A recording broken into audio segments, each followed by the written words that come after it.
Hello and welcome back to Desmin's Creek, our 5th edition live play that meets on Wednesday nights.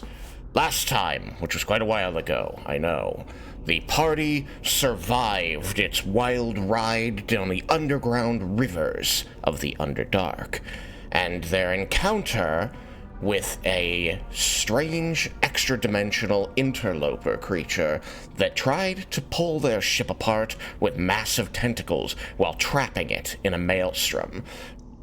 By driving the creature back with continuous damage against the encroaching tentacles, the party was able to protect the ship and arrive safely on the shores of Umbrelite.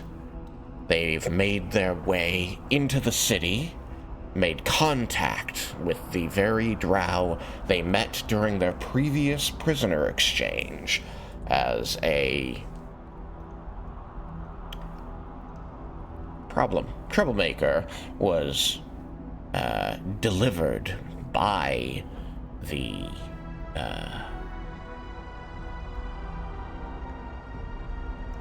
Syndicate to the drow. Now, the exchange is to go the other way. So, when we left off, you had been escorted to the prison cells, the dungeon, as it were, of Umbrelite by your contacts.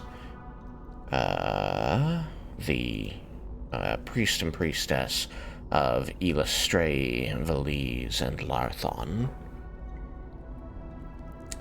And as you arrive here, explaining that you are sent by the Black Rose to obtain this person of interest and bring them back to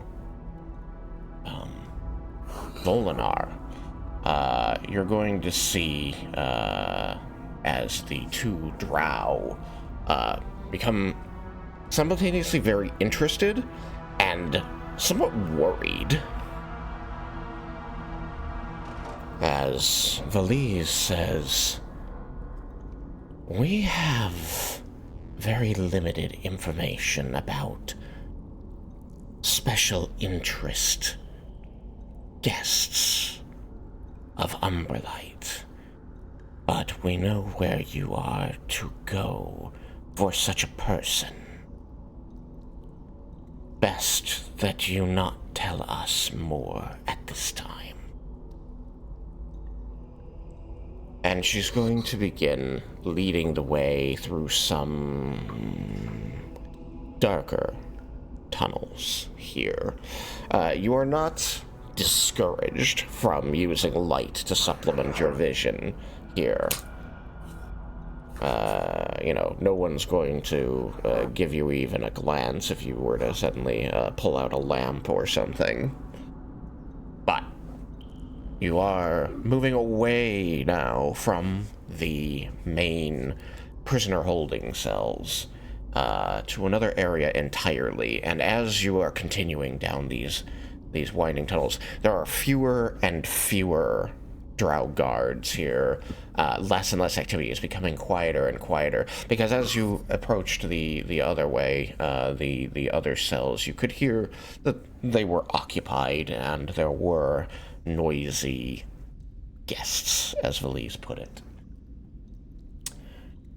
Now, you are entering a hallway that almost seems, while it is deeper in the stone, darker a place to be, the comfort is somehow increasing.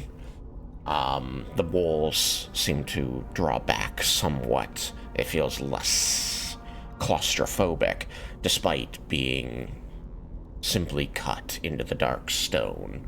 As you pass by these metal doors that you can see through the slits are more comfortable chambers for single occupants, as opposed to open cells in the style of a drunk tank, effectively.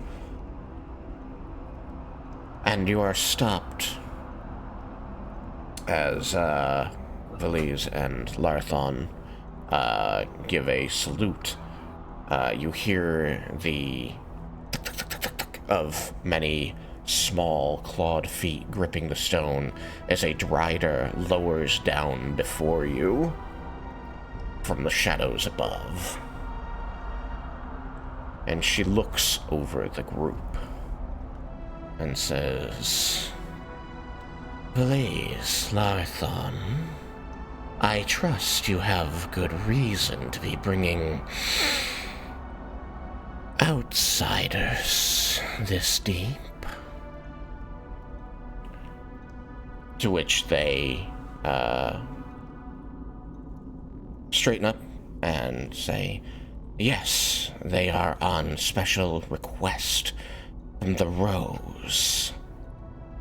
And you're going to notice as even the Drider's, predatory posture sort of stiffens before them. She says, you see her remaining humanoid eye, flashing between them and your group, where she says, "You are dismissed, priests."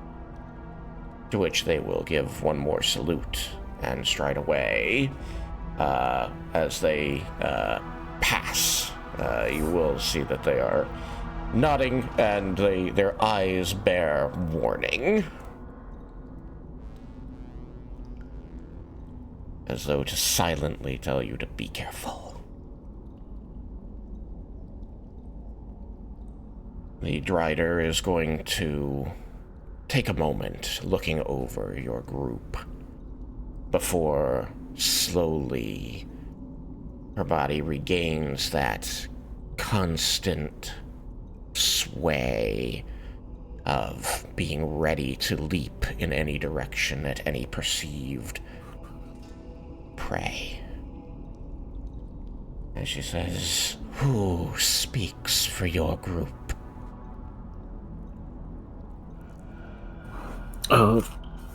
That would be me. Name yourself, outsider.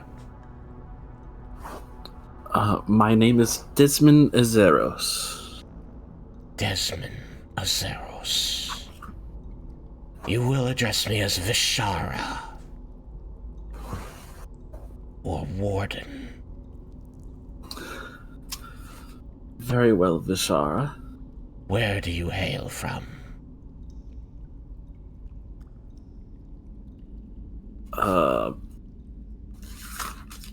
I'm blanking. Volinar. It's been so long. Yes. It's been that long. Volinar. The memory failed. We hail from Volinar. I was not informed of visitors.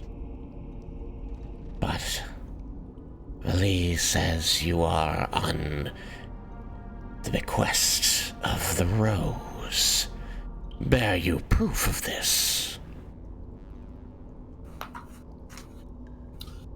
I believe, doesn't,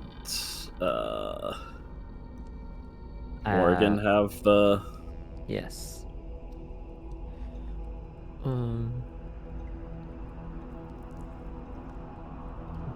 What would be the right thing to do here? Like, I didn't bring with me, like, the letter, I assume. I assume Leah kept that. I believe that you did leave that with Leah. You have... Yeah. So I have my own token. You have your own token. It is up to you if you want to use it. It's hard to produce other proof than that, but you can rely on force of will if you don't want to share that and try to convince her to let you pass without it.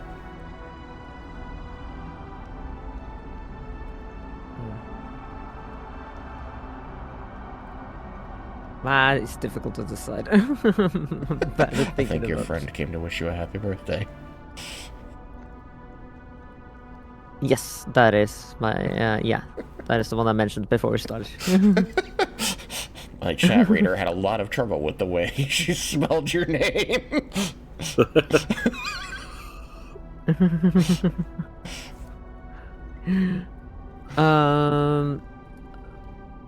So what would be?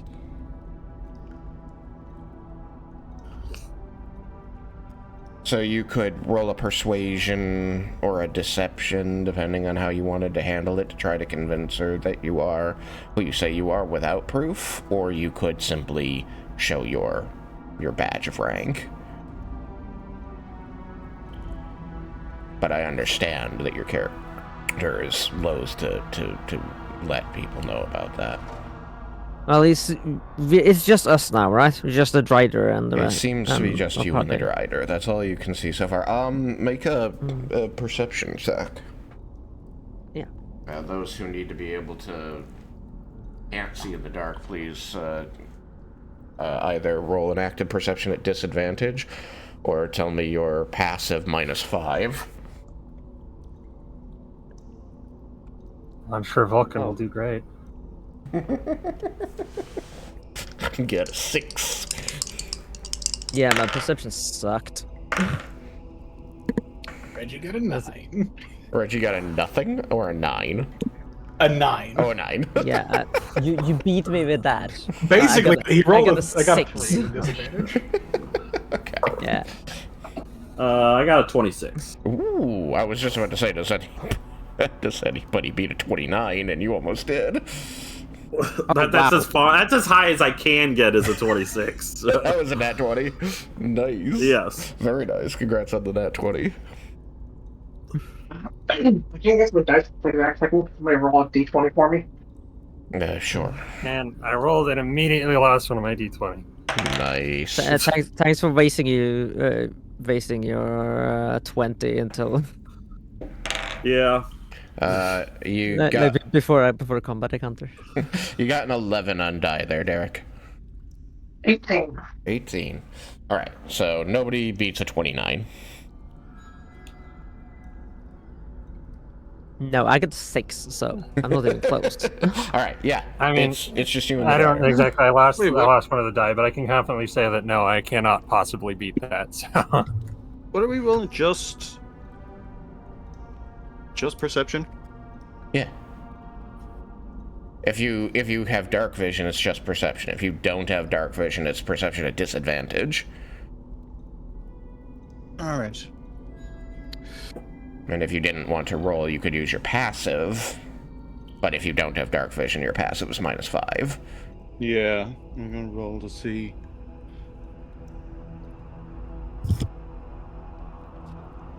So 17 + 9 is 26. 26 is pretty good. So that's 2 26s. As far as you can tell, you're alone here.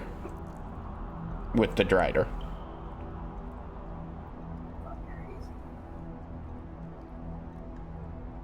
I found it.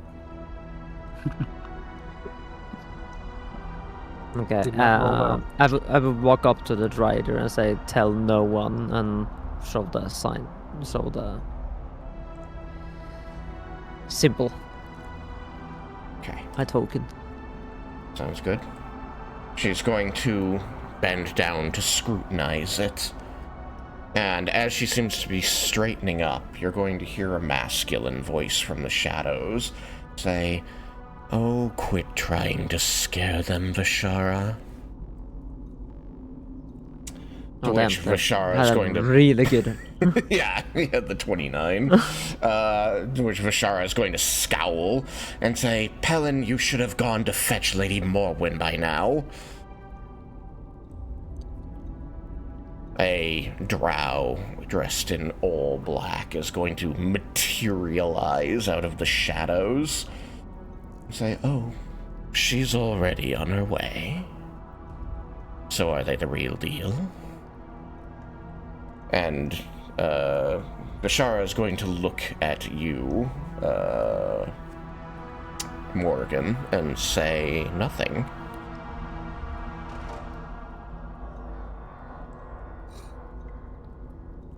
I make the token disappear as easily as I made it appear in the first place. This drow... Go ahead, sorry. I will look over at the drow as real as we can be. This drow, a slender, tall figure of deep purple skin, red eyes, and very short, cropped silver hair, you can see poking out from beneath a hood, is going to tug down a black leather mask that was hiding his face and give you a grin that is not friendly at all. He says, "We don't often get visitors from the surface this deep in our home. You all must be very interesting people to be assigned to such a task. Tell me, are you adventurers? Do you fight monsters for money?"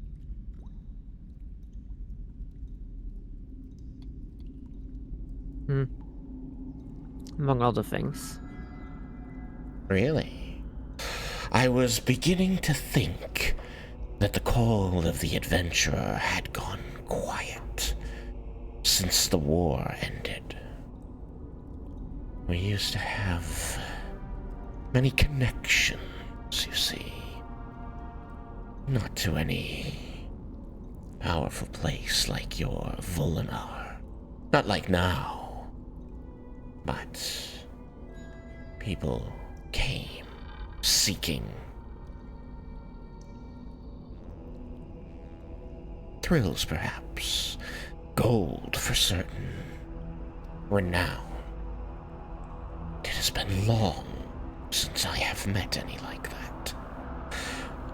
Are you, he says, raising a hand and sort of sweeping it between you, sort of tracing your outline more again. Truly mercenary, taking these risks for coin.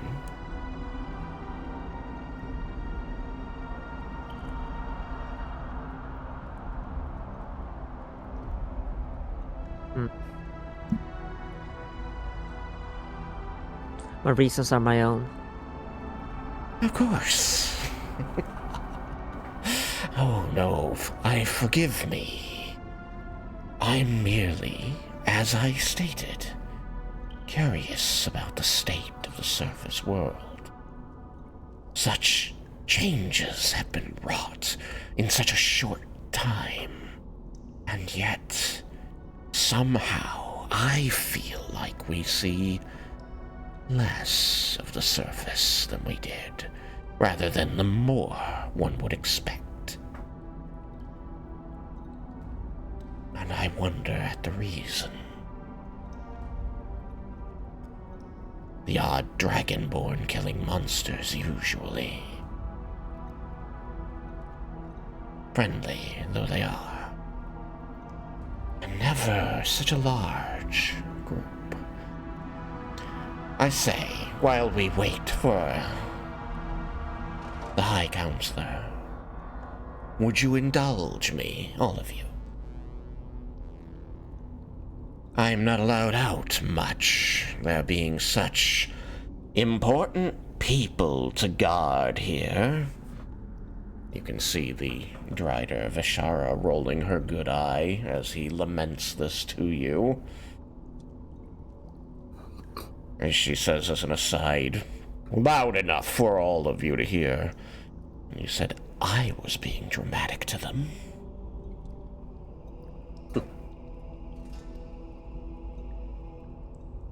Does the sun still rise over your verdant lands? I have only the hole in the ceiling to give me glimpse of light. And it is so hard to tell if it's the moon or the sun.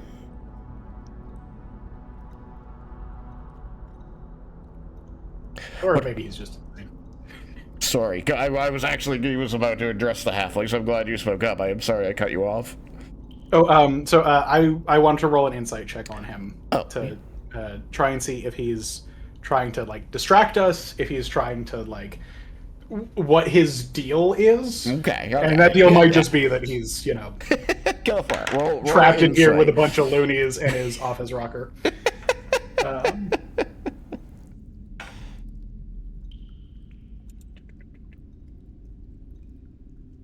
What's your insight? 19. 19. Okay.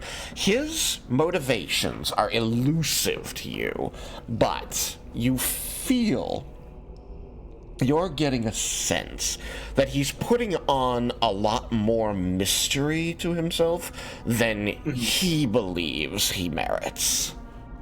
Okay. I can respect that. Deeper mysteries of his soul are still hidden to your roll. He rolled quite well. But this, you feel confident that he is less than he makes out. Maybe he's bored.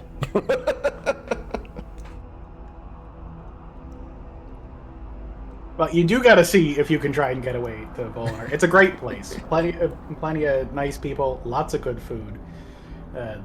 And it's not that bad. The trip was a little hectic. There was a big octopus monster thing in the water. That was did my headphones die?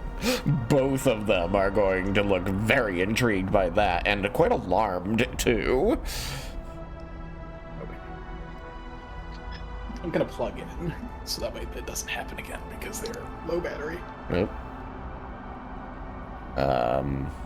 But he's going to run a hand over his newly exposed chin and say, "A great octopus monster here in the Underdark." Oh yeah. The people on the boat did not seem to be expecting it either, which is always concerning. But we dealt with it, and I think it's not going to show its presumably ugly face anytime soon. It didn't. I don't believe it was of this realm. Really? Not of the Underdark or not of the material plane? Not of the material plane. That's fascinating. Tell me, Metal Man, on what do you base this claim? I have researched a lot, and when I shot at it with magic missiles, some of the missiles would phase through it. And the only reason I know that would happen is a being from not this realm. That is most interesting. And what of you and your interesting body? Are you of this plane? Yes. Really? What do you call yourself? My name is Vulcan. Vulcan. Please, call me Pelin. I do hope this is not the last time we see each other. I do enjoy meeting new people. As do I. What has brought such a diverse group as yours together? I'm sure he, rests an elbow against the joint of one of the many legs of the Drider, leaning on a friend's shoulder obnoxiously, which she gives him a terrible scowl. I'm sure that we make quite the pair, but in the face of all of you, is it just its one job, mercenary?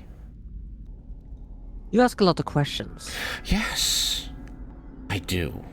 Do you want to We're not ask a here question? for questions. What? We're here for a delivery.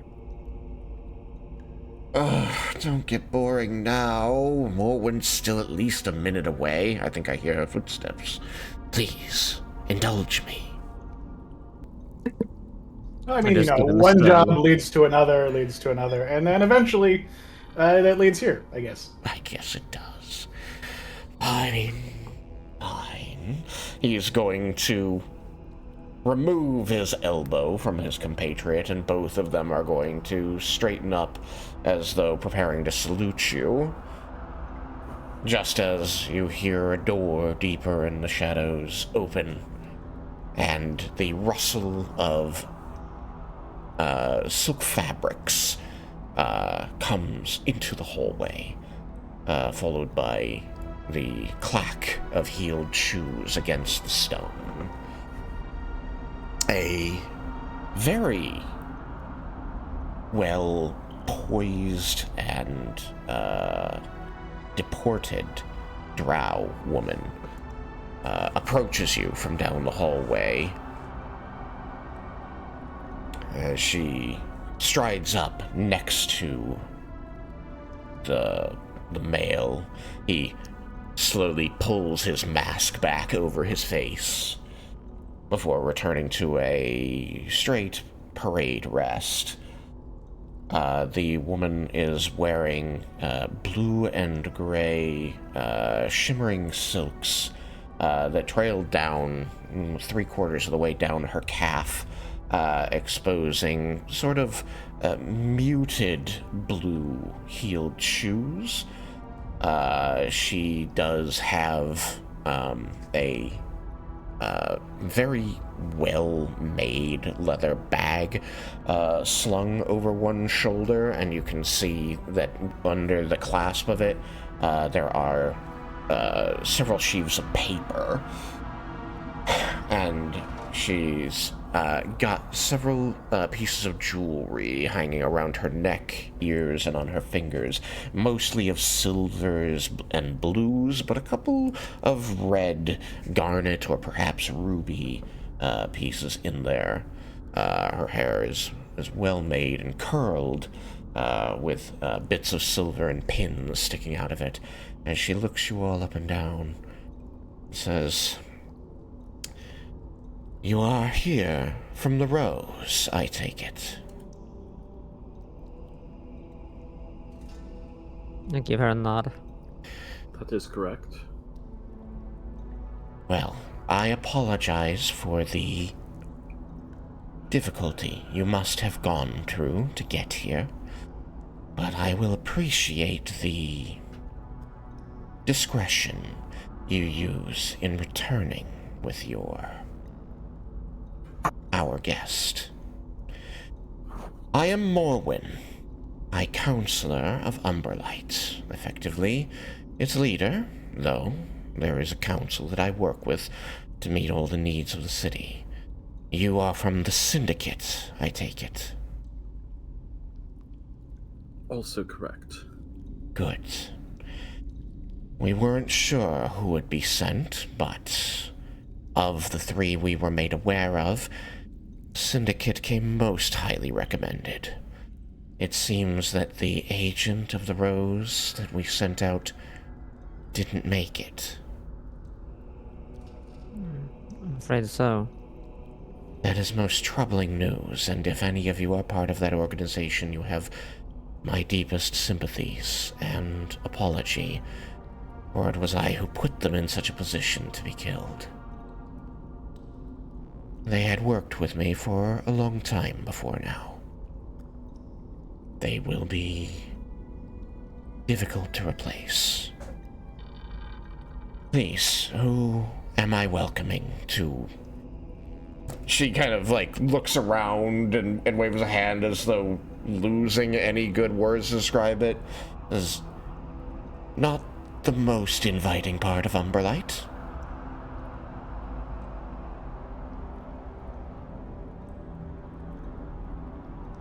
I'm Morgan. Morgan.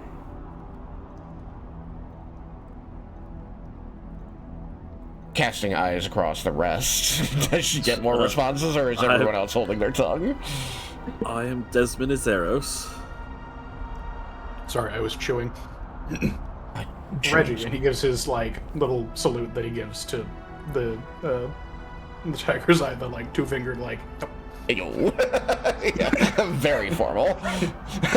You see the Drider stiffen at that gesture. Like a look of disgust barely hidden. How does Palin react to that? Pelin? Oh, he is. You can't see his mouth, but there is nothing but amusement in his eyes. I can respect that.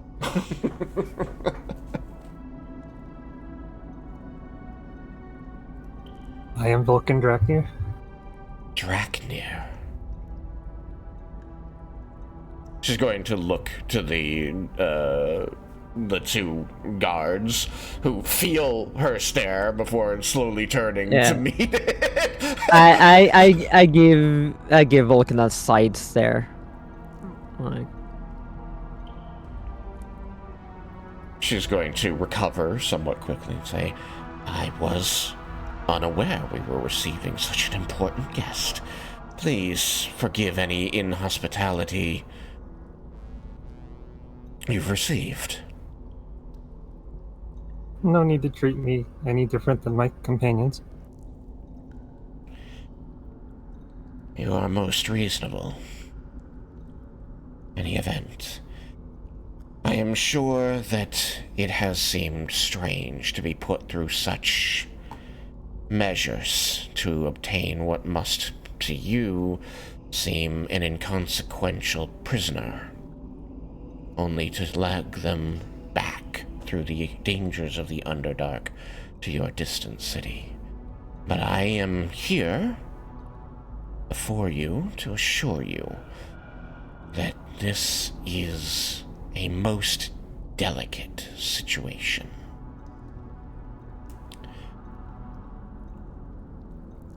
If you'll follow me, I can take you to the prisoner. And she's going to lead you a ways down the hallway, stopping between a door and you so that you aren't able to approach it, before turning back and saying, one of the main things I want understood here,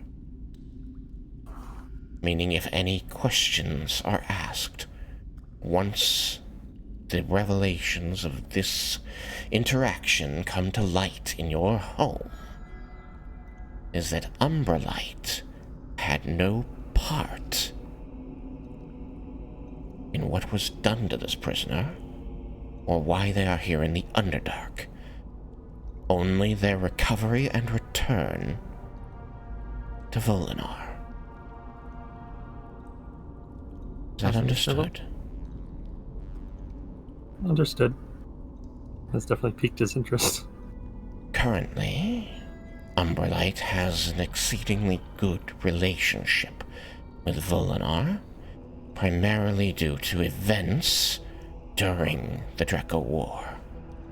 And we do not wish to lose that alliance, especially over a misunderstanding.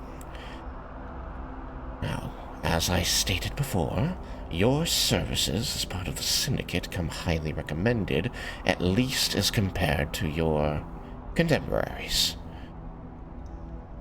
We are placing a great deal of trust upon you to use the proper discretion in the dispersal of the information you are about to come into possession of. And I am using quite a lot of words to express this because I do not wish to be misunderstood. This is dangerous politically.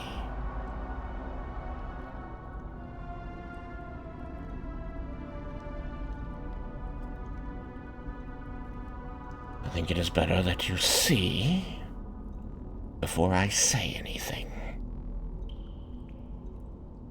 And she's going to step up to the window and say, through it, you have guests. Please find a seat. There are several. You're not going to hear anything come back through this slot in the door, but after a moment, she's going to turn back to you with a very grave expression before opening the latch and pushing the door in. She takes a step back and directs you to approach the door, if not enter. Let's say, holds up a hand as you begin to approach and says, slowly, if you don't mind. They are still delicate.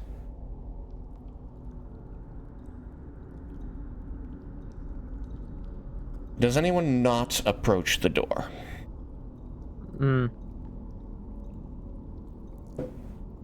I'm heading towards. Yeah. I imagine that the consensus is that most people want to know what's going on here, but I want to know if anybody is staying back.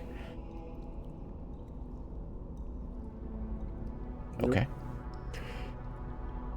The party approaches the door as a whole, slowly stepping in to make room for everyone to see. The room here, like others that you had seen as you passed by and looked through the slots, is a large, single-occupancy space with a comfortable-looking bed, a writing desk and chair, and another door that seems to have its own facilities beyond.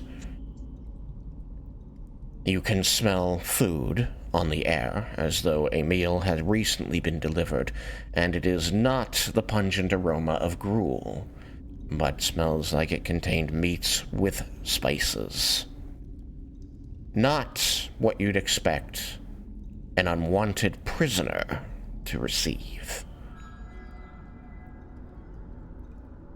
Your eyes fall on the occupant of the room, who sits on the edge of the bed, facing the door, wide-eyed, taking you in with a look of worry on their face. You see before you a small human woman with brown hair and green eyes, looking emaciated and ill taken care of, clothed well, but very clearly in new clothes.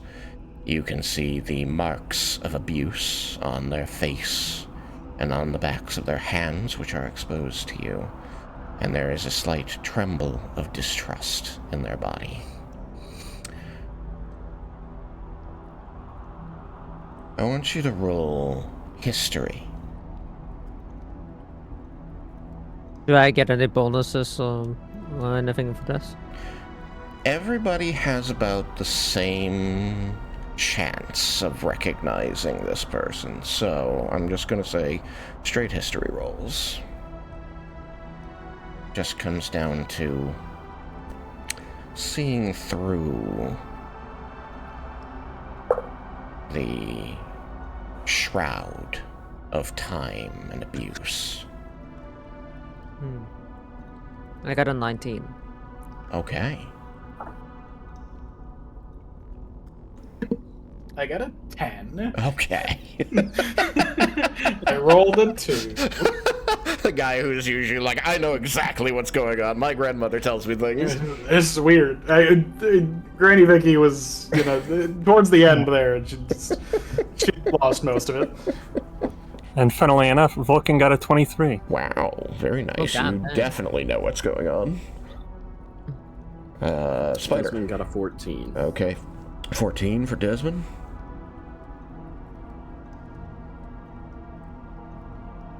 Spider? Oh no, I was muted. 11. 11. And Twilight. 12. All right. Those with 15 and above are going to immediately see through the haze of damage to this person and recognize them. The others, you will recognize them, but it comes more slowly and probably firms its way into place as others mention it. But to those three of you that got above the 15, Desmond, not Desmond, excuse me, Vulcan, Morrigan. Was there a third one? Tricking myself into thinking there was. Well, Vulcan and Morrigan anyway, at the least. You recognize Claire Evenhand, the leader of Volinar. How? The hell? How long is it But since we we just met her? Wasn't that like a It's like couple of days? a Like yesterday. week-ish, maybe a little more. This person looks like they've been malnourished and beaten over the course of years. But if this is Claire, then who is running Rolinar? Assuming this is the real one. As you say this, Vulcan, and respond, Morrigan, Morwyn is going to step up behind the group and say, as gently as we can, we have run every test available to us to determine that she is who we think. It is no charity, but Moonbeam reveals shapeshifters, and she withstood its pains without changing. She shudders at the mention of Moonbeam. This explains a lot. As you are coming to understand, I think, if this were to come out in the wrong way, there would be an international incident. Yeah, not to mention what could happen in Volnar with the imposters in there. We have had 10 years of good interactions with... She scans her eyes across the Claire on the bed, says, whoever is sitting the throne wearing her face. The unrest would not end with Volinar.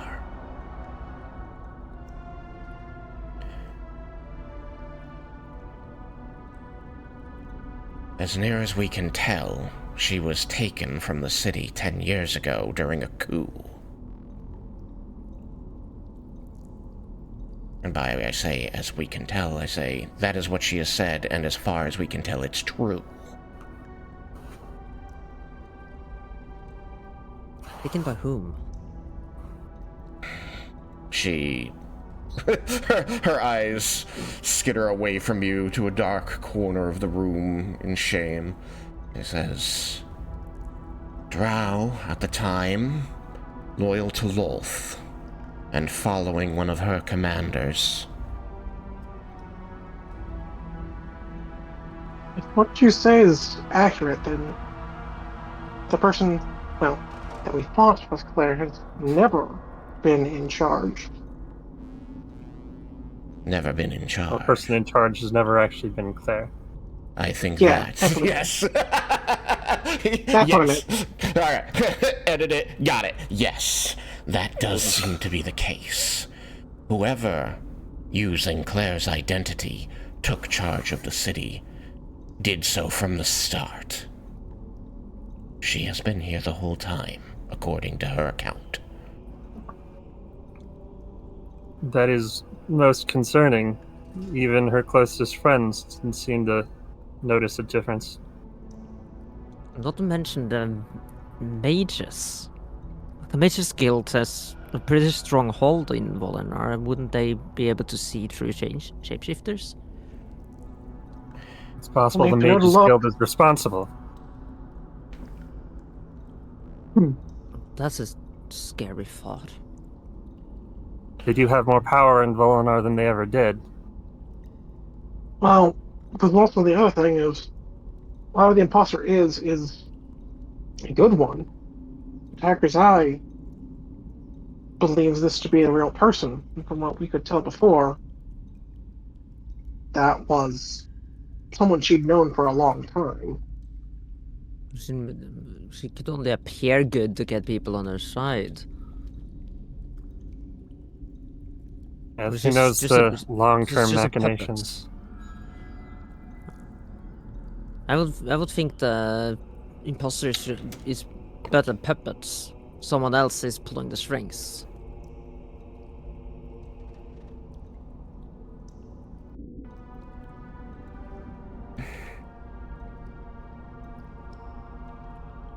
I understand why this must not be like this must not go to any official sources. This must be kept at utmost secrecy.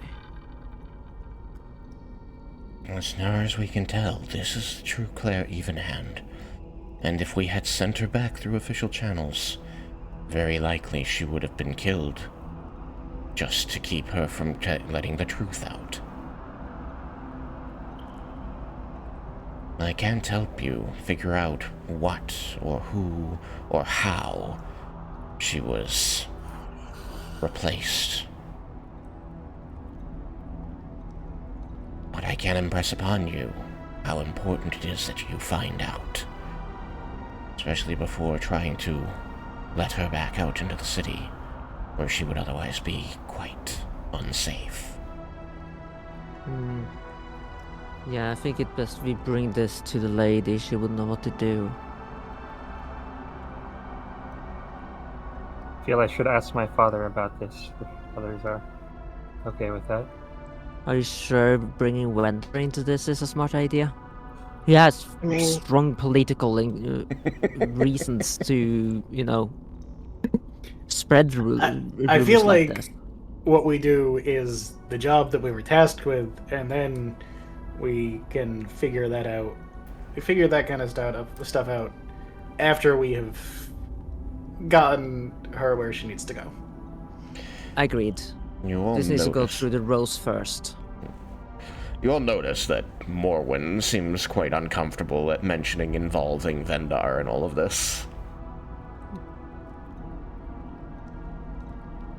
She does not say anything, but she has a face that is quite readable at the mention of Vendar directly.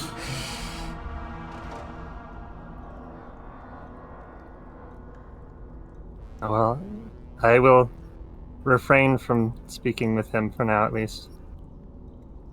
Please do. Though, I do feel we could gain some information, as he has many contacts. But I will follow your lead. I can't tell you what to do, but I do hope that you will use your vast contacts to restore this woman as much as you can. I feel that she has suffered quite unduly and for quite a long time at the hands of our enemy, Loth. And as much as possible, in the spirit of Illustrae and the newfound hope of this city, Umberlight, I would wish that you find some way to restore her. To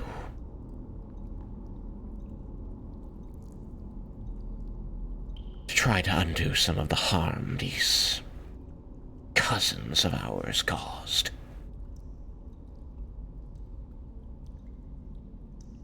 Which leads me to my final request here. I spoke earlier about this not coming out in the wrong way, which could be quite damaging to the relationship between Volinar and Umberlight. I would like to push further on that request, that once this has been resolved, this doppelganger removed and Claire restored to her former life, that Umberlight be remembered as the people that found and rescued her from imprisonment in the city of Onyx.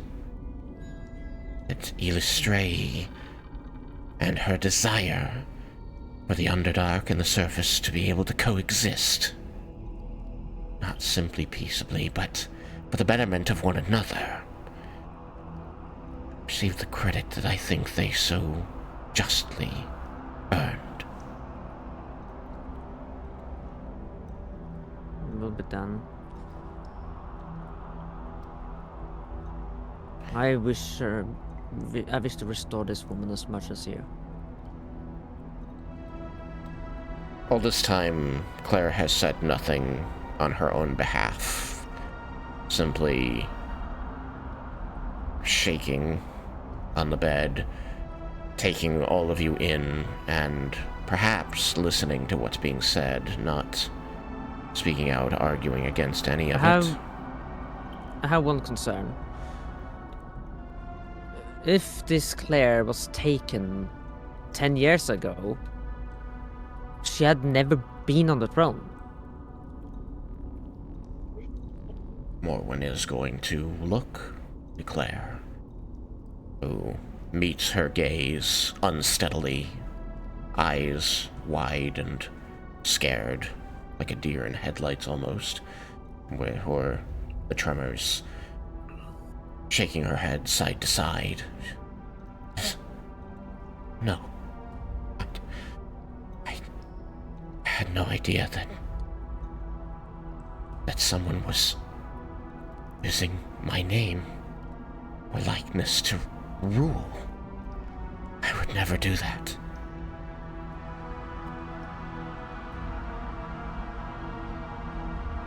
I'm afraid I don't know much about what your life were before, but I will bring you to a friend. She's kind and she will take care of you. I've unfortunately met quite a lot of friends over my time in the Underdark. None of them would I apply the title to. So, forgive This my one is not hesitance. of the Underdark.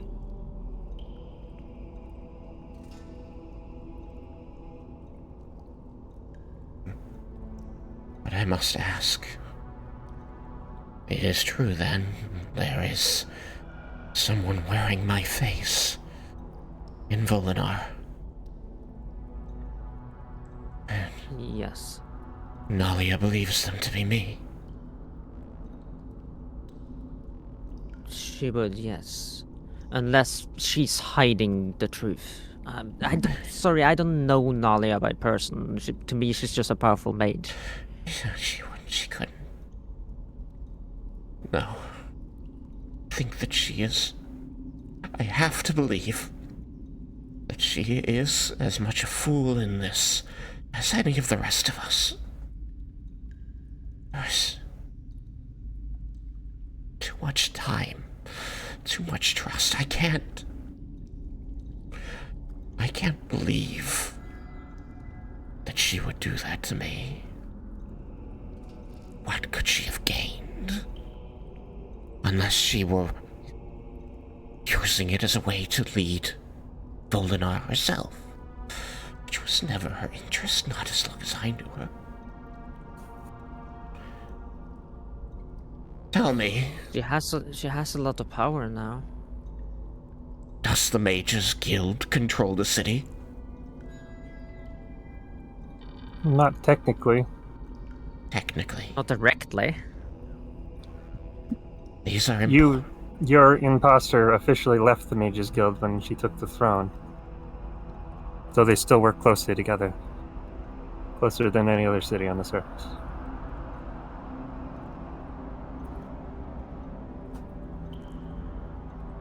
They're smart.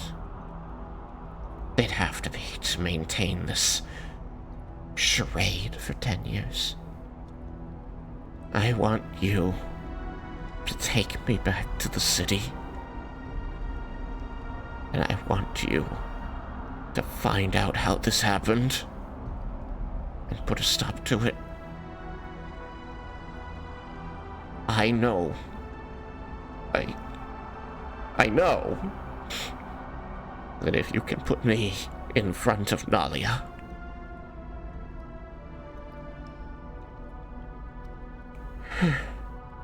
I will be able to repay you through her. It is the only way I can promise to hire you. But I need this. I don't know who or what or why, but it can't be good. Right? Why would they need to pretend to be me? If it was good. Indeed.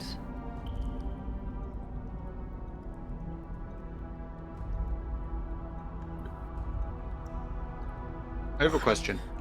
Yeah. How much does Spider understand magic? Like, he's not a caster, but like, how much would he understand about how certain spells work? I mean, you'd be aware of many spells of illusion and enchantment to control the minds and perceptions of others. You might not know exactly the costs or durations, but you know that they exist and can be quite effective. Sending is what he. How much would he know about sending as a spell? That in general, you name a person in your mind, and that message unfailingly reaches them, should they be alive and on your plane. Then Spider is going to interject and go, I have a question. If people have been using sending to communicate with Claire, and he points at Claire, why was this one not communicated with? Powerful magic, probably. I haven't received any sendings since I was taken. My father once Been told unable me. to send any? No. She's going to hold up a hand, and you can see it was clasped in the other, but she reveals it, and you can see that one of her fingers on her hand, her ring finger of her left hand, has been removed. The scarring is quite severe, so the removal was very traumatic, but over the stump there is some black metallic object embedded into the flesh there.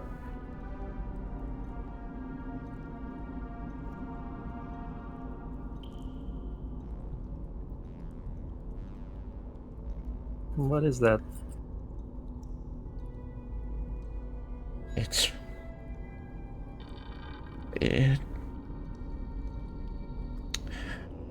As she fails to respond to you, Morwen is going to step between her and the group, turning to face you and say, "It is a variation on a magic-suppressing ring that we use on dangerous, magically gifted prisoners. This one is bound quite intrinsically to the person's soul through powerful magic that we cannot undo without great risk. And so we chose not to take that risk."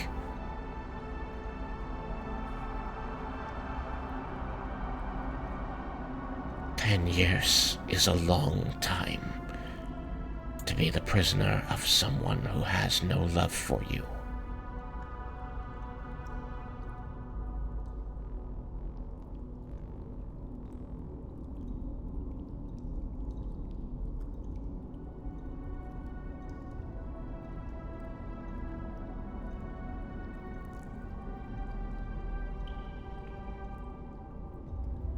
The players will remember the ring that was placed on the sister of King Lionborn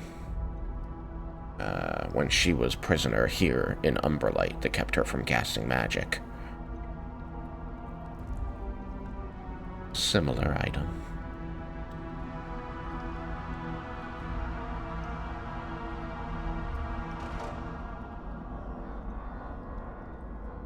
It makes sense that they would put that on a mage.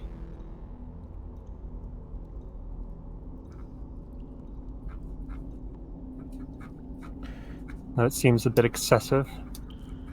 Why not just use the ring? Reggie like whispers, "I think this is a little bit more permanent than a ring." And he is not trying to be like overheard by Claire. he is actually trying to whisper that just like stop this line. This is a bad line of questioning. Yeah, fair. The imposter is not imposter. Perhaps it's some sort of duplicate. Is that possible? I don't know if magic. Even if it is, it's not something we can do anything about right now. We need more information before we can do anything. And to get her First, we need to figure out someplace how to safe get her and someplace out. on the surface. We wouldn't need to disguise her. She's too recognizable.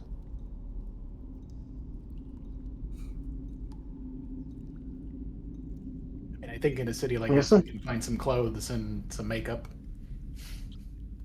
I could cast I some have a illusions. disguise kit. There Even you go. better, we brought it with us. There you go. You have the material you need to make a convincing disguise for Claire.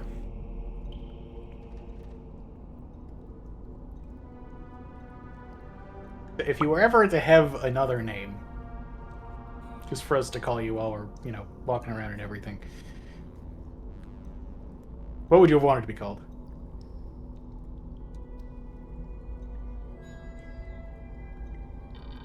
A disguise name? Just until we're in the city. She looks almost lost at that before shaking her head and saying, Serena? Well, let's get you home, Serena. She seems to think about these words a moment, eyes distant, before they glaze, and tear-streaked, she nods her head.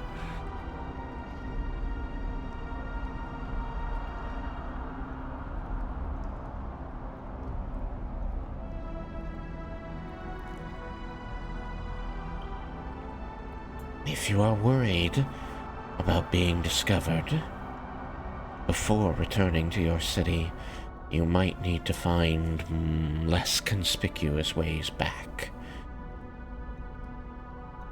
The ferry between here and Volinar is popular, and often has people from the surface on it, in both directions.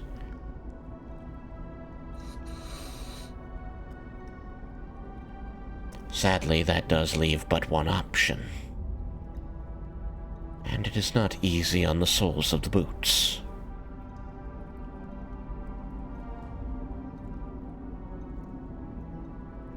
The decision is yours, as is the prisoner.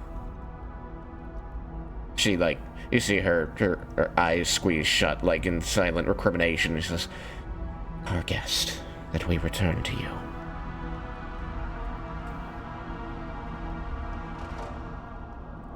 You happen to have a map of this path that's gonna make my cobbler happy? Yes.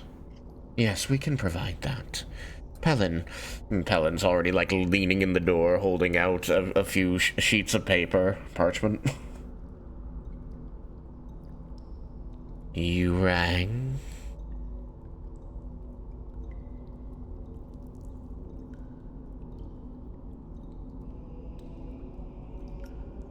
You receive... Is he holding them out to her or to me? Oh, to whoever's closest the door, which is not her, because she's gone deeper into the room. So, yeah, let's say you. Thank you. Of course. Is it a map? It is. It is several pages of map. Oh, this is beautiful. Some are, in sets of different regions, so you can get a closer look at how certain tunnels connect, but there is one that kind of gives you a gist of the overall distance between here and your goal in Volinar. It's not a short walk. As he leans back out of the doorway, he says, almost ominously, be careful out there, little ones. Reports are there's monsters. Any specific kind of monsters in those reports, Pellin? The usual for now. ropers, Okay. displacer beasts, the occasional Darrow, Swift-Neblin picking your pockets. But apparently, I've recently gotten reports of a giant octopus-like monster from another dimension. You should watch out for that one. It would be concerning to see not in the water. Because again, then we'd have to see its ugly face. Then might I suggest you avoid the water.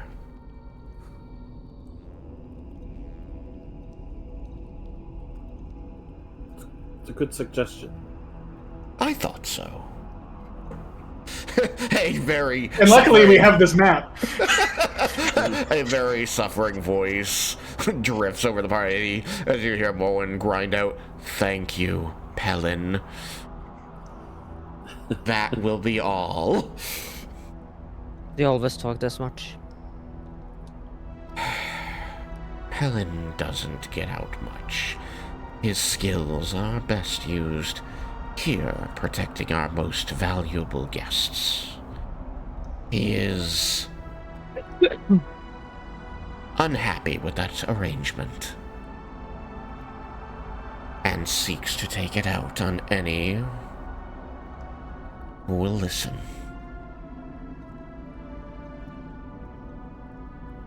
I can tell.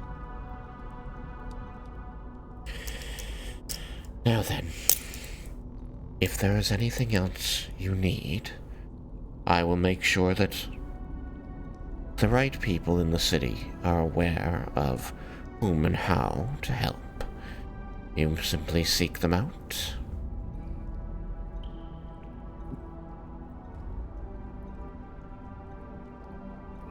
But other than that, all I can wish you is the best of luck on your way back to Volnar.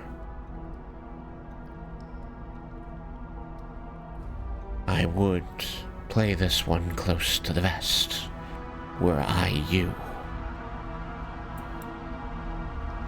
Few others in my city know of this. She's going to swing her eyes over Pelin and Vishara outside the door, who are like peering into the room like children listening in on a conversation. She says, primarily them and the council, actually. So about eight people in the city know, not including yourselves. So perhaps A lot of people to trust. I'm sorry. It's a lot of people to trust? Is that what you said? Yes. Well.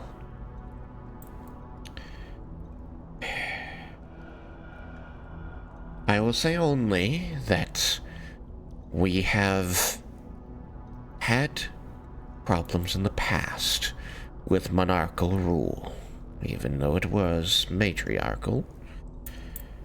And so nobody was eager to return to placing the power over the entire city back in the hands of a single person, even if that single person is the one who liberated it. And so, my council is aware of all things that can affect the well-being of this city, and I do trust them.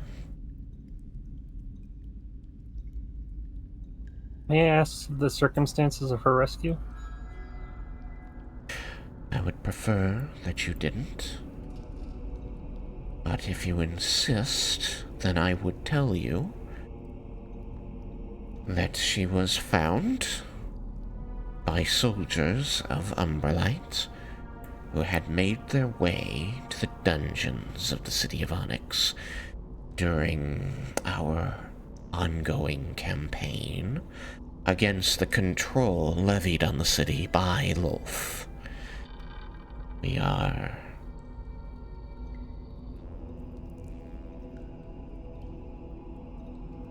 accepting of the fact that this is a more forceful move against the Spider Queen than we are wont to take in most cases, but Illustray is not gaining ground here. So we must make the moves ourselves. More than that, I would not tell you, for the details are harmful. And I would never speak them again had I the choice, and certainly not here and now. Okay, I will not press further. Thank you.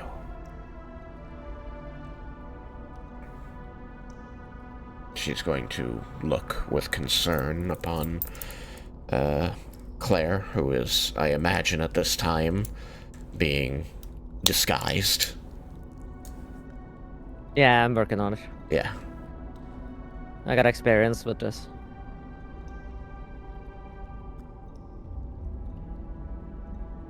All of It's you part are... of the training.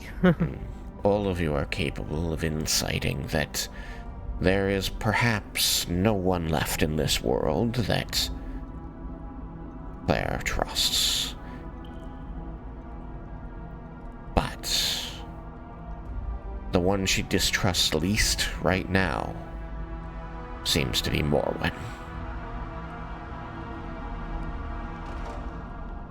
Perhaps by her own words, one could infer Nalia. But she is not in the room.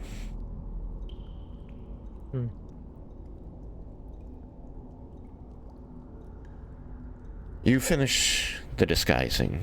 Takes you roughly half an hour to get everything arranged. New clothing, a wig, makeup, some veil-like adornment of the head and hair to hide the gaunt figure of this. Yeah, so I don't need to do any rolls for it. Not in this case, no.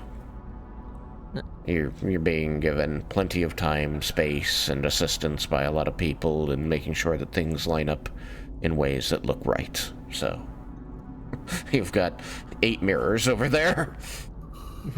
Yeah. But eventually, she is able to rise from this bed, leaving behind the damaged husk that was Claire Evenhand, and stride forward, if not confidently, but more secure in her safety, as Serena.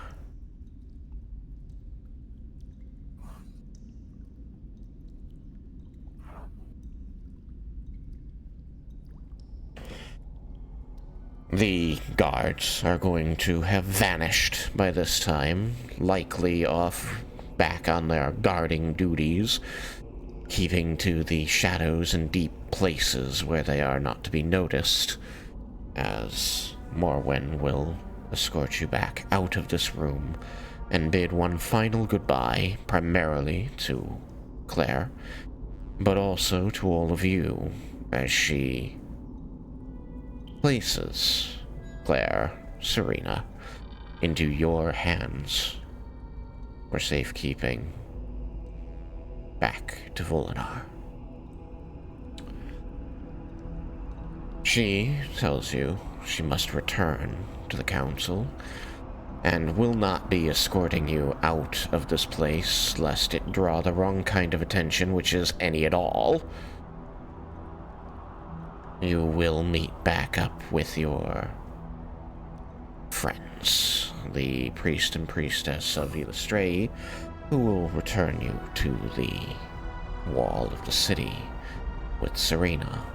And as far as anyone here or there or in between should be concerned, your party was always 7 large. As she tells you this, you, Reggie, especially Reggie, but a spider, are able to glean from the particular tone of her voice and the tilt of her head and the hardness of her stare that the implication beneath her words is that records have been amended. Don't make anyone ask questions.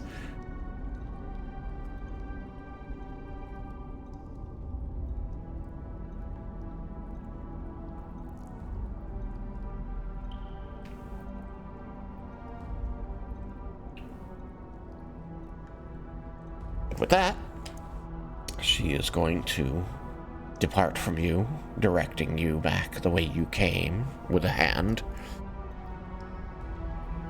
and disappear.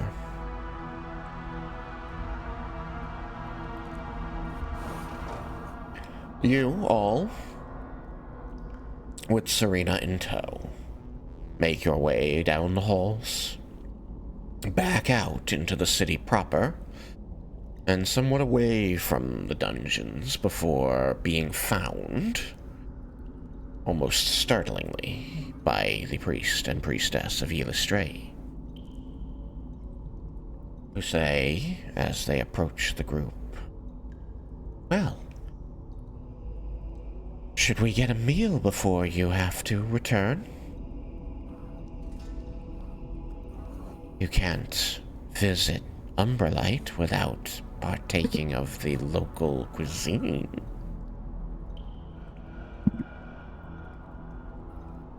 I think that'd be lovely. Reggie says, like, hopefully, like, looking at everyone, like... That would be nice. However, our friend here, she'll say, gesturing towards Vulcan, is on a bit of a strict timetable. The longer we linger, the more antsy I expect she'll be getting.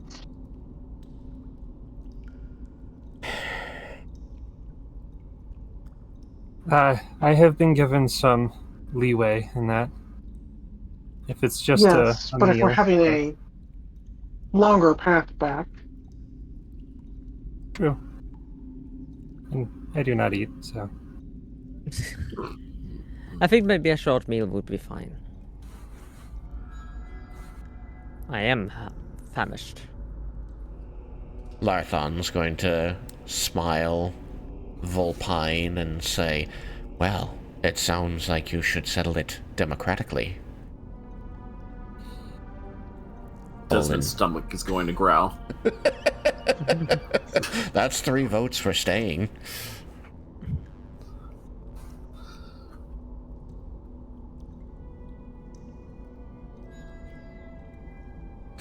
Could I make an insight check on Serena to see how she seems to be feeling about the prospect of staying for another meal versus like getting rations and then leaving? Yep. Please roll it. That is a 25. Okay. Her emotions are plain to you, even through her disguise. The most of what you're getting is that she's like a wild animal right now, and all around her is potential danger. You have a dichotomy in front of you. On the one side of it, you could suggest a quiet place to sit down and take a meal, which might help to acclimate her, potential positive effect. But the other side of that dichotomy is that the longer exposure to a larger place with people she already doesn't really trust could worsen things. The question is, which risk do you want to take? If it does go in the positive way, it's going to make things a lot easier down the road as you've humanized yourselves to her and helped to build a bond that there does not exist right now. On the other side, you risk making things harder from the get-go if it's pushing her in a direction she doesn't want to be. She's not giving you any sense right now if it's going to make things better or worse, other than that she looks timid, scared, and worried. Yeah, my thought was that if you rush out, she might look more suspicious. And that the idea is that she was always part of a group, right? Yeah. So a meal will make us blend in more and seem less like we're in a hurry. True, but we also have a reasonable excuse to... Go ahead. We also have a reasonable excuse to be in a hurry, aside from her, in the form of Vulcan, which is why I pointed it out. Still, it would be strange if we came all the way here just to leave immediately without doing anything. Even though it's exactly what we came here to do? We came here to pick up a prisoner and leave. Well, yes, but they the don't point see a is we're prisoner, supposed do to they? not. If we have some other reason to be here, then then they wouldn't question. I'll just drop some player knowledge right here. Just a reminder that the only people who know you were here specifically to pick up a prisoner are the Black Rose, Morwen and the 2 guards of the deep prison, and the 2 priests in front of you. No one else has any idea why you're here, other than a visit. Like, even the wall, you just came in basically as tourists. So, just so that you're not worried that, like, there's some record somewhere saying, like, mercenaries came to get prisoner. Mercenaries had lunch with prisoner. Like, that's not happening. Yeah, I was just thinking, that it would be strange if we came all the way here and then just left without doing anything. Because then somebody might wonder why we came all the way here. We should get some equipment anyway. Yes, we should do at least something to give a reason for us being here. Larathon's gonna specifically get equipment. Yeah. Larathon's gonna smile and say, "It's not like we're going to spend all day doing any of that. Just a little while. Legitimize things." Yes, but legitimately get equipment. No Is there a piece arguments, of equipment mate. you're particularly interested in?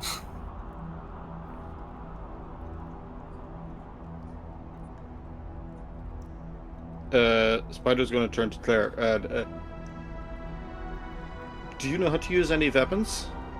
Other than, can't use magic. She's kind of pointing. As you ask her if she knows how to use weapons, she is going to, like, you see that she's looking down into her clasped hands and, pupils constricted, throat tight, hyperventilating.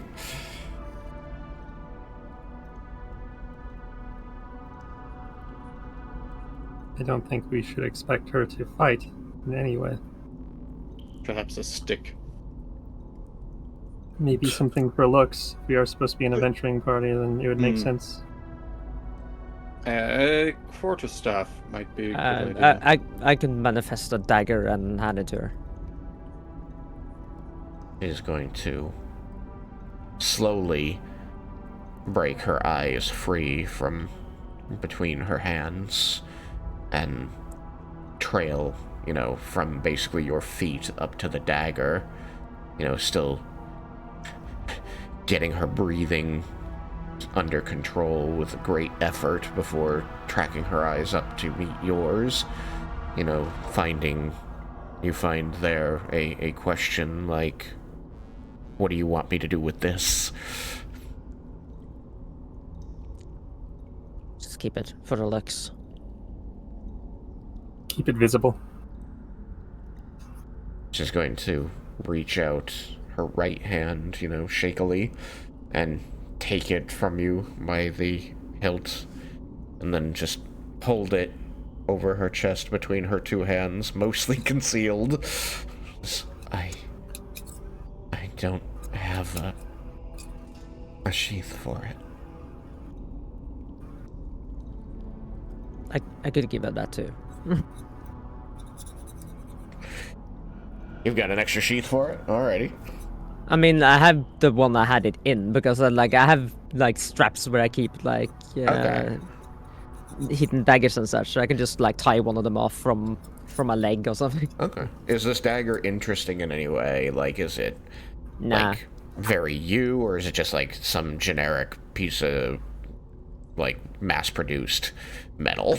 Yeah, it's one of my concealed daggers. I use those when I'm in a pinch and cannot use my actual weapon. So now it's meant to be lost. Okay. Like, So why does it say for Carl, yeah. use well?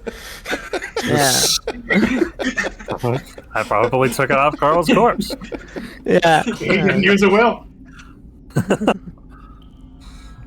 blade just says, like, "Happy birthday, Serena." Like, well, that's convenient. So you've got this small, easily concealed dagger that you wanted to wear, obviously. That's the only things I have on me that I can give away. She's going to take the sheath from you and like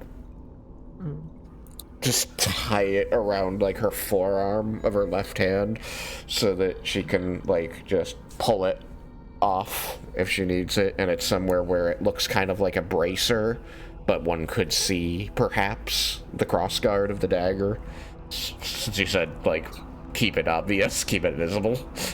Like this seems like the most visible place you could wear it, where it's still useful to her.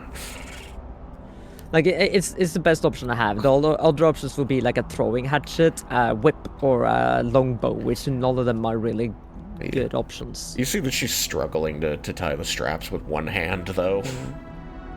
I could maybe produce like a sword. I have a bag of holding, and I am a smith.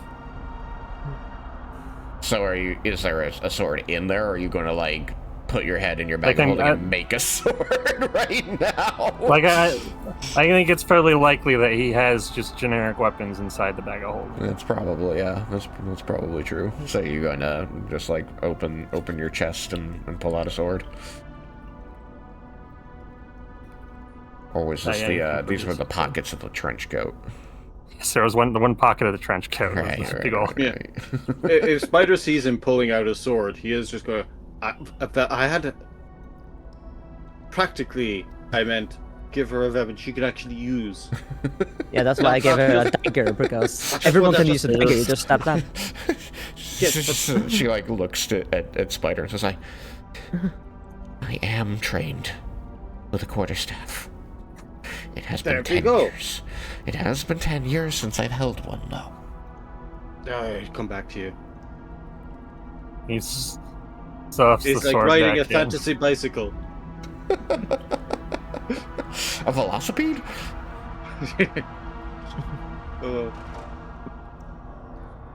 Don't know if you would have a quarterstaff.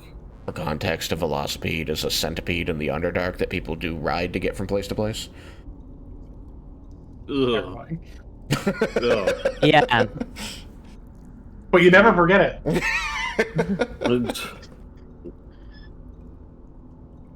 I think when we're picking up a couple more rations and things, we can find a quarterstaff somewhere. I imagine, you would never that burned into your memory. You would have those would be in your nightmares. It's basically just a giant house centipede. Oh my Christ. That'd certainly be in my nightmares. Well, there goes one right now. There's children on it going, yay! Now, I said that as a person. There are 5 children. Vulcan wouldn't have any reason to be scared of him. I'm sorry. I'm not sorry, but I'm sorry. So, you give her this dagger. Morgan helps her strap the sheath to her forearm. Do you have a quarterstaff, or are you recommending obtaining a quarterstaff? Can a quarterstaff be made of metal? Yes. I probably have a metal one. That is gonna fucking hurt. Really unusual, but yeah, I don't see a reason that you couldn't make one out of metal and just hold out a piece of rebar and it's like, that's basically a quarterstaff. It's long, it's really heavy, it's metal. Yeah. My last I think we can find one made of wood when we're going and getting rations and things. Don't think I have a titanium quarterstaff. Vulcan's like, I don't know, seemed like a fine weight to me. The funny thing is Vulcan's actually quite weak. Yeah. He specialized in gun. Yes, he is specialized in gun. So, yes, you can go find a quarterstaff. You can find a place that will sell you some armor that fits her, so that she can at least look like an adventurer and not like someone you are escorting that somebody might have questions about. And also, you can get food. Underdark cuisine. If you want. Food. Reggie Yes. very much wants the Underdark cuisine. He also is just like fundamentally convinced of the power of like a good meal to bring people together. It's a good power to believe in. Like there's Vulcan will offer, there's a few things that he's so confident in. Vulcan will offer to do the shopping while everybody else eats, since he doesn't eat.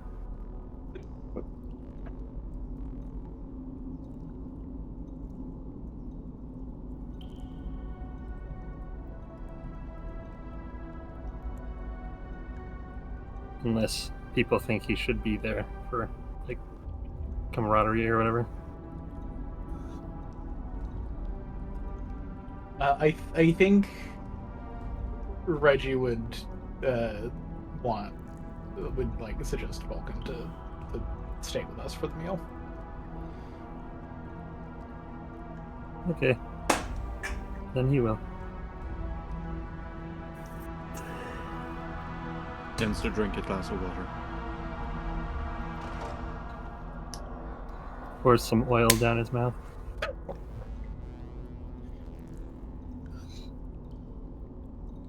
Alright, so, you go. You find a place that will sell leathers to make her into a convincingly armored person without restricting her ability to run the fuck away should she need to. And get her a well-made and convincing quarterstaff so that she can look the part either of a martial fighter or a magic caster, whichever suits the need at the time. Of course, as she accepts this somewhat intricately carved and metal-ended quarterstaff, you are going to see that glassy look in her eyes again, as though she is pained by memories of it. Eventually, you are able to sit down, and the priests of either stray assure you it can be a quick meal. They find a nice quiet place where you can talk without needing to worry of being overheard by elements. And they order many dishes for you, saying, "Don't worry, we'll cover the bill this time, and you can get us back next time." Gladly. The dishes are largely made of the flora and fauna of the Underdark, so it heavily features mushrooms of many different kinds and colors. The meat of creatures that hide in shells, like ropers and crustaceans. And there is something called a Displacer Beast tail soup, though no one is convinced. Keeps going missing. We're all out for today. If you find it, though. All yours. Let us know. We want to sell it. But she sits there amongst you, taking this meal with you. Eating slowly, clearly, like, folded in upon herself, trying to maintain this barrier between herself and the rest of the world. Harder, now that she's got these accoutrements that are making her a part of this world. But finally, as she finishes the first small plate of mushrooms that she's been given, and takes a draught of the water before her, she is going to say, I don't understand. To the table in general, she says, "It's been so long. Why now?"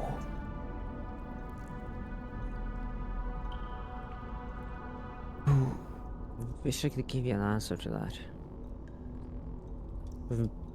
In all honesty, we didn't know who we were picking up.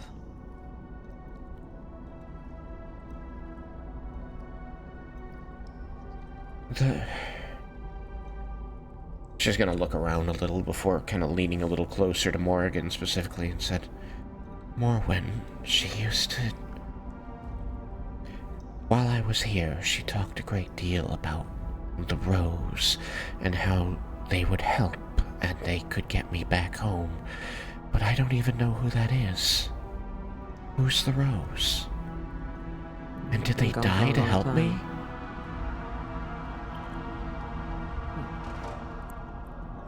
Black Rose is... we're talking very discreetly and very quietly. Yeah. The Black Rod is a spy organization, known for having a lot of knowledge, but fighting for the peace of Amarantha. I've never heard of them. I was part of the Mages Guild. We knew everything. It was formed around the same time you were taken, I would assume. Happened. What happened after I was taken? There was a coup. She's going to, like, look apologetically toward the priests of Illustrae and say, the Drow of Volinar, they were prisoners. She kind of hesitates over the word, but finishes, prisoners. They had escaped bondage. They had a new leader. What happened? Is the city...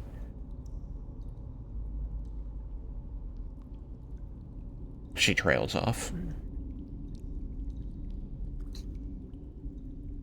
Can Vulcan hear this? I mean, she's whispering it to the table, so yeah. My father and his group, I believe you met them before you were taken. They returned after the coup and put an end to it. Father. And his group. Right. Father Vendar Draknir. They were the... Your father is Vendar Draknir? Yes.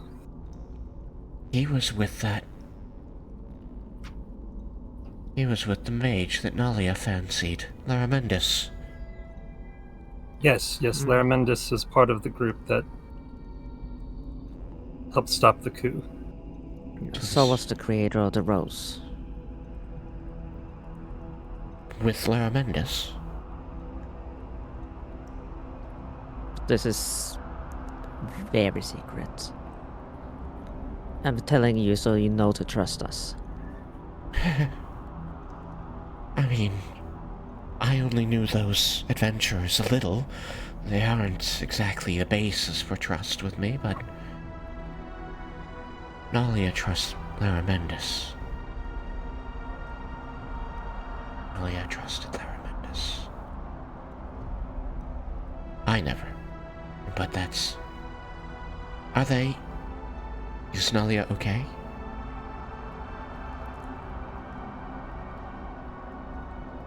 Yes, Nalia and Laramendis are some of the leaders of Volinar. They work closely with the Imposter,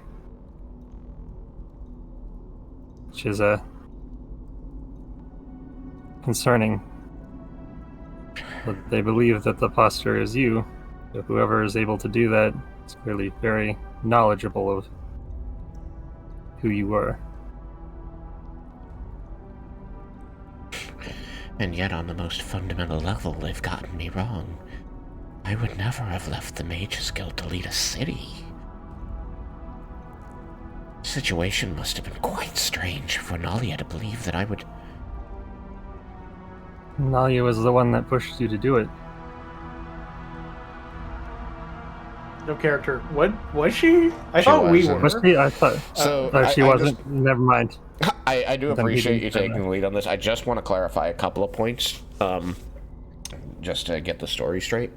Nalia and Laramendis are very much the leaders of the Mages Guild in Volinar, and they're some of the most powerful mages in Amarantha that we know of, but they are not leading Volinar. Like, and I just want to be clear about this, just because it is something that the Mages Guild is explicit about, other than working as advisors when called upon by the leaders of nations, they do not involve themselves in the politics of nations, or even, like, going there and trying to tell the leaders that they're doing anything wrong. They wait until they're called upon, because the Mages Guild as an organization is extremely aware of how much power it wields and how easily the rest of the world could see them as trying to take over. So it's the major reason that that Claire separated herself from the Mages Guild when she took the throne, because if there was any like suspicion that the Mages Guild was making a play to take over Volinar, it would have been all-out warfare against the Mages Guild, and the world would be a very different place. So she had to publicly renounce her affiliation with the Mages Guild. So just to correct that, like, they are important. They are very important in Volinar, but they're not trying to lead it on a political scale. People come to them for their magic. And then they do advise Claire, but the thing that Nalia which is perhaps something that Vulcan isn't aware of, but Nalia used to complain that she doesn't get to talk to Claire the way she used to. Like, they don't hang out the way they once did. They don't have the relationship they did. All right. You've done a good job. Like, Who pushed to make Claire the leader? Claire pushed to make Claire the leader because Nalia was the one who. So actually, I know what's confusing. Okay, no, you're on the right track here. Actually, what happened was people were looking to Nalia when it came out that the leader of Volinar, of Bromdor, was dead. She had just come out, she had made this announcement and said, here's the situation, here's what's going to happen, you don't have a leader. And people were saying, no, you can't just abandon us like this. And that's when, Claire appeared and said, we need to take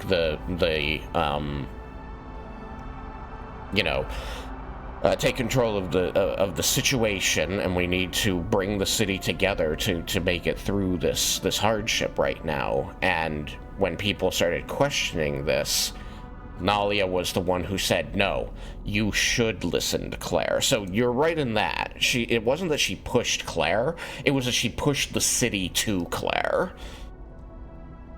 Because she was the Archmage, Claire was just an assistant, so there was already a little bit of separation.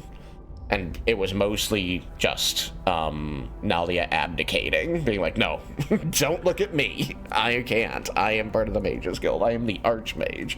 This would be really bad. And when Claire went up and said, I can leave the Mages Guild, I can lead this, that's when Nalia, as hurt as she was by losing Claire, said, listen to Claire. Do what she says. She's smart. So that's, I think, was the root of the misunderstanding, and that's perfectly reasonable. Yes, that is. So I will explain that better. I thought the party... I thought that we had just been like, who's a person here that we know, and sort of like... Yeah. I think that all of that is a part of it. But, like, the when it was shouting at a crowd to, like, hey, calm the fuck down, listen, do what's being said, it was that. Like, it was that last show of, like, it was that one moment where Nalia, like, was definitely using the power of her position to try and, like, perhaps misguidedly try and say, I'm not representing the Mages Guild and taking over the city. That's not happening. Listen to Claire, though, because Claire had already, at that time, said, I'll leave the Mages Guild to lead us. That's what can happen. And the party was like, yeah, Claire. What about Claire? What about Claire? Yeah, I think all of that was part of it. You have to understand that it's also a long time ago for me, so I could have things a little mingled here, but... It sounds right. I think I remember it. That was... that was like 5 years ago. It was. Yep. Oh, God. Yeah. Time.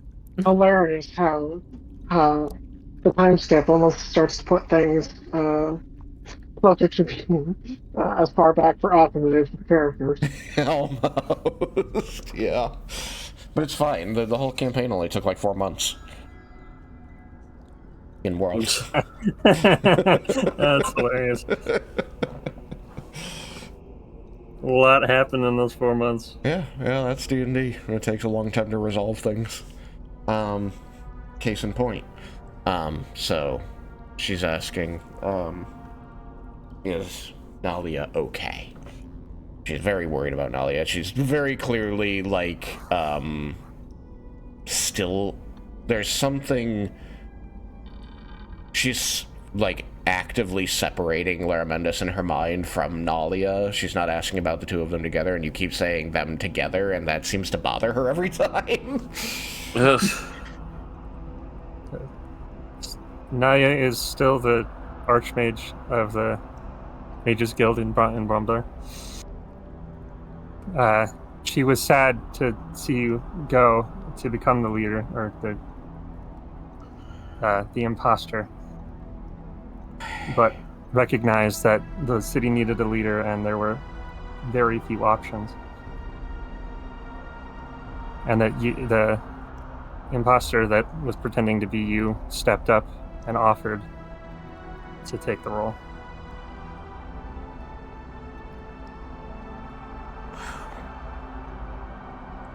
As Nalia herself was being looked to as the leader, and being the Archmage knew she could not do that without causing significant political strife. It all makes such sense in retrospect. When all of this happened, Nalia had left. She had traveled to Tuga to meet with Laramendus and his friends, to give them information, because the city had been changing over the recent weeks. We had, together, Nali and I, we had reproduced a powerful weapon that those adventurers had found, and the city was stockpiling them, giving them to the army, and suddenly he sent the army out, away. He sent the army and the city guards over the borders to other nations to fight them with these weapons she and I had created by the grateful. And when the people of the city said, "Who will protect our streets with the guard gone?" he had said that the drow would do it. They were in service to the city already. Just give them weapons.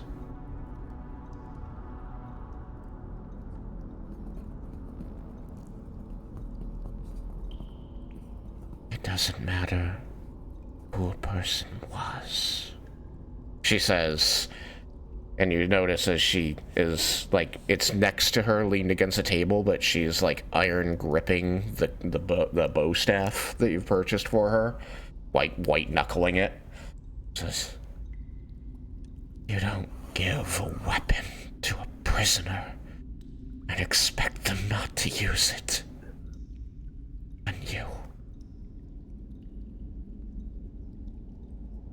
So I believe that was because at that point the king had already been replaced. Sivan. Yes. Raiken Sivan. Pompous. Proud little man. If he had been replaced by that time, is it any wonder that no one suspected such a maneuver of sending our armies to fight others to expand his territory and to aggrandize his name was right in line with his motivations. Fool. All of us were fools, letting such a man stay in charge of the city. You know what Nalia used to tell me? Just wait. She said, these little men and their little wars never last very long. Soon there'll be another, with a different set of problems. I love her. It's easy for an undying illiterate to say. Exactly. It was so hard for her to grasp the immediacy of the problems we had. Brilliant though she was. And look what became of it. She absconded to Tuga to meet with her man, and I was summoned to the palace, escorted by soldiers in black, where I was asked many questions about my loyalties, about my work, about my history with magic. I figured it was just the next step in the tyranny of this man. I never saw him, you know. He had someone else performing the interview.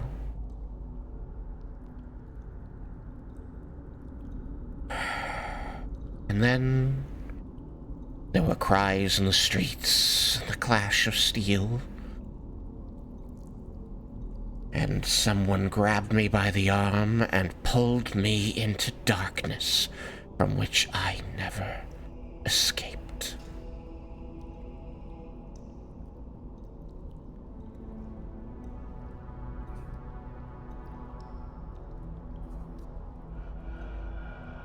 You're taking me back to the surface, right?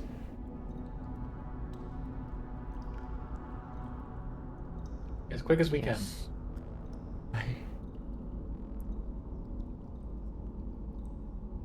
It will hurt, but I must see the sun again.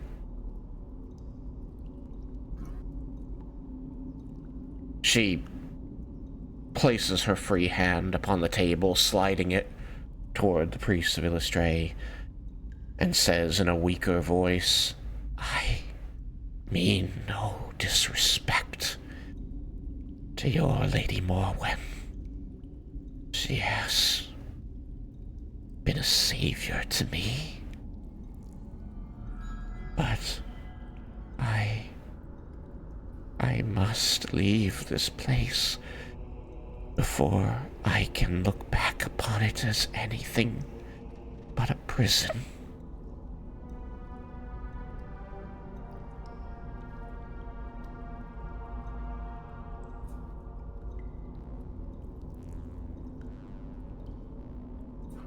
She releases her white-knuckled grip on the quarterstaff, and it slides roughly along the edge of the table until it crashes into Morrigan's chair.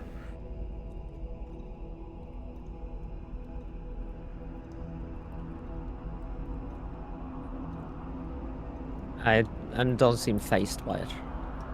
Morgan seems deep in thought. She falls quiet Let me after get that before somebody trips. Reggie gets up, shuffles over. You acquire the staff and get it out of the way of anybody trying to make their way past.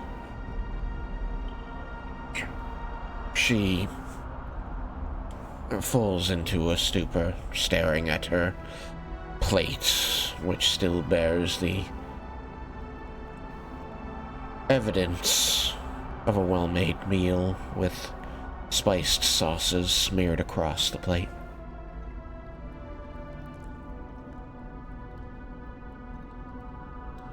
The priests, who were quietly hearing all of this, look around, as though checking to make sure that her quiet though it was, impassioned monologue hasn't drawn the wrong kind of attention. At which point, Larthon says, well, not exactly light table conversation, but at least we were able to take a good meal before you had to leave.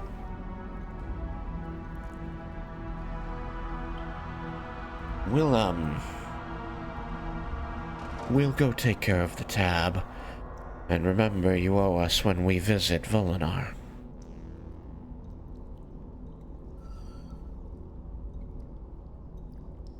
Best meal in the city is waiting for you.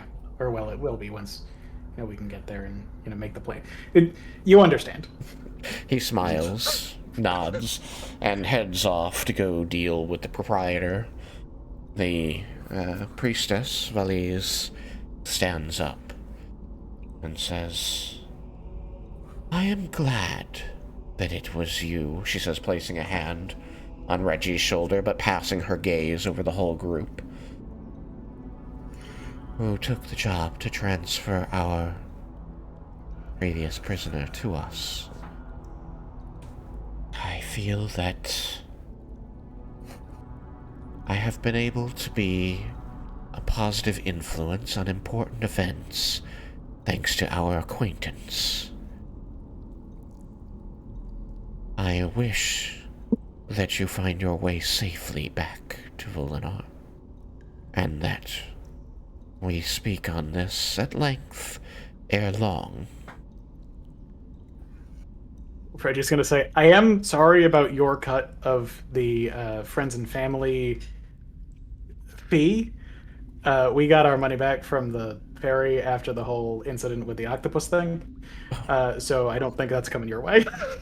Son of a bitch. It was a good bit. I respect Son it. of a It's-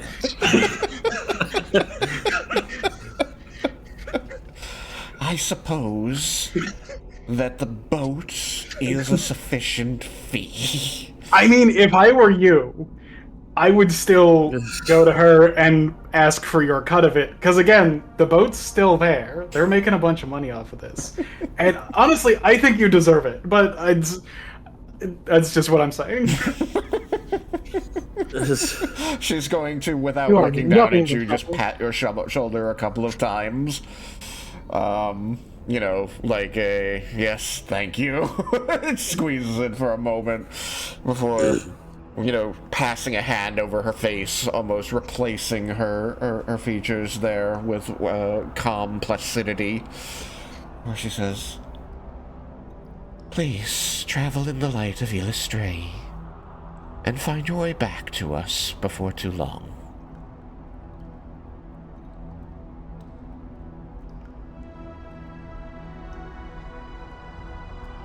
Shall I escort you to the gate? It would probably make for the best appearance. I think that sounds good to me. Yeah. Very good.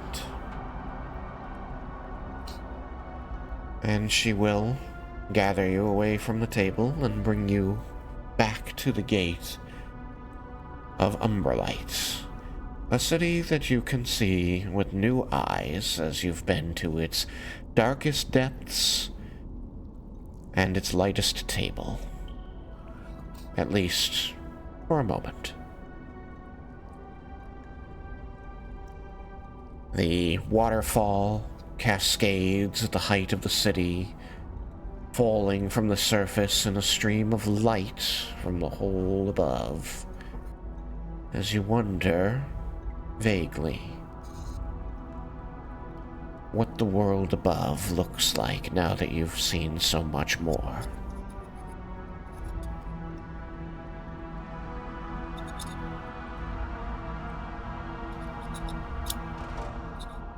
You are able to pass through the gates. Records are made. no one asks any questions, especially as a beaming priestess of Illustrae waves you off with a guiding hand on the shoulder of the door guard. You re-enter the dark caves beyond the city's wall as it gleams in the shadows behind you. The sound of wagon wheels creaking over the uneven ground as people come and go to and from the docks and other paths. You take out your map given you by Pelin and find that as you hold your light over it, since you do not have dark vision, that a line begins to glow upon it. And this line shows you, in the words written in the same concealed ink, explain that this should be the shortest and hopefully safest path on foot back to Volinar, should you choose to follow it. It also notes, with a couple circles and other undercommon notations, about patches not far from the path described, where the best mushrooms might be found.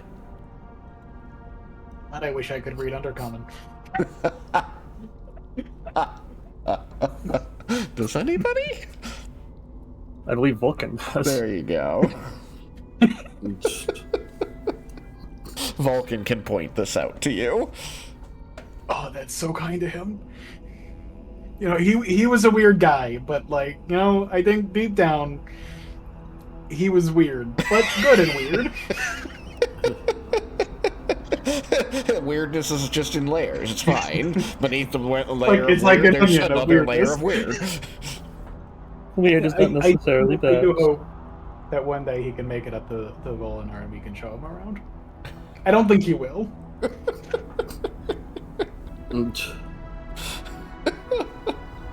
Marwyn puts up with his antics.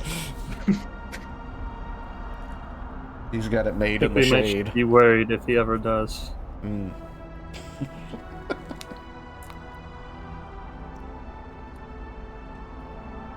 You begin heading through the Underdark.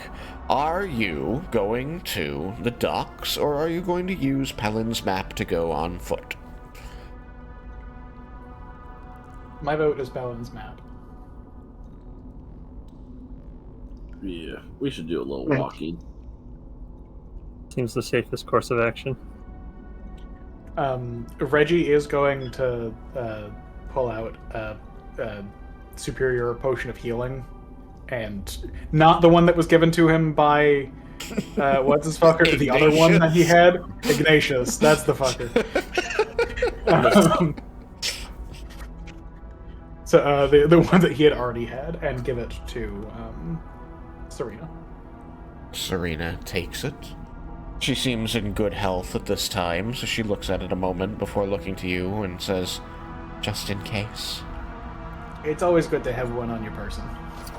She is going to put it into a pouch, which she would have purchased among the leathers that she got to look more like an adventurer. Thank you. As you begin walking on your journey, which is going to take 2 to 3 days, depending on speed, she says, What happened? What happened with Bala?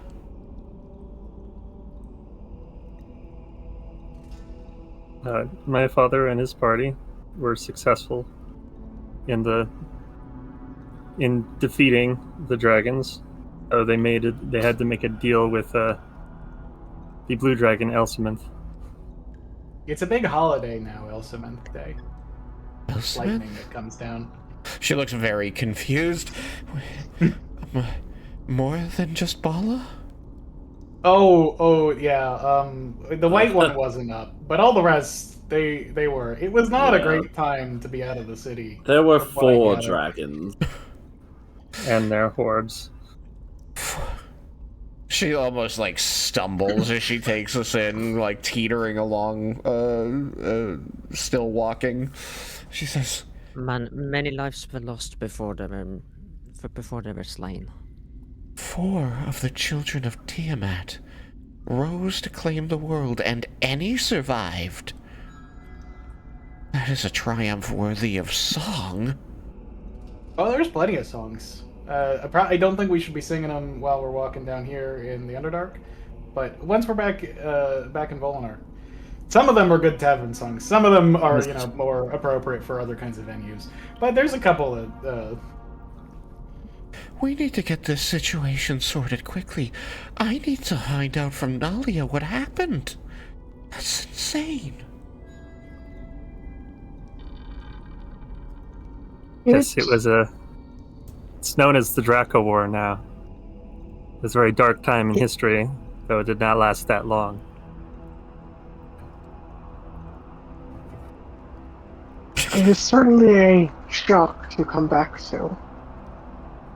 I'm probably one of the few people who would understand your position on that. I wasn't captured like you were. I wasn't on the mainland, and it, all happened. You were on a lot to Arcosia. take in. No, I was in an expedition to the Shadowlands. You went to the Shadowlands? Not much in the way of information gets there or back. Oh, I need to pick your brain then. I'd be more than happy to trade some stories later. Perhaps when we have to camp for one of these evenings. This path is longer than a day, correct? I was not mishearing things earlier? Yes, it says 2 to 3 days, depending on how fast we travel. I'm sure we'll have plenty of time to talk.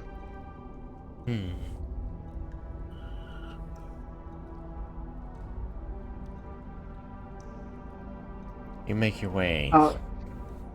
One last thing. Despite probably Twilight's wishes, Dusk is going to wave at her from the shadow.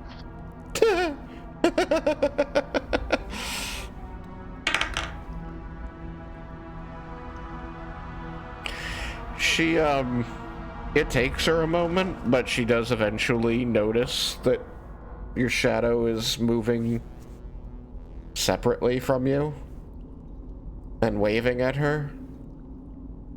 And you're going to notice that she visibly stiffens, gripping the staff in 2 hands and whispering an incantation, after which nothing happens.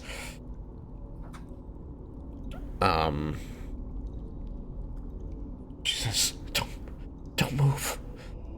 There's some form of creature following you. Yeah, Dusk, with that. My apologies. He seems to be eager for our stories to be swapped. He's a, familiar I picked up while I was there. The Shadowlands.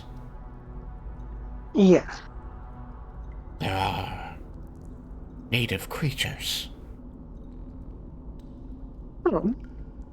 She's going to, poke out Perhaps with the more butt of the quarterstaff, trying to touch your shadow with it.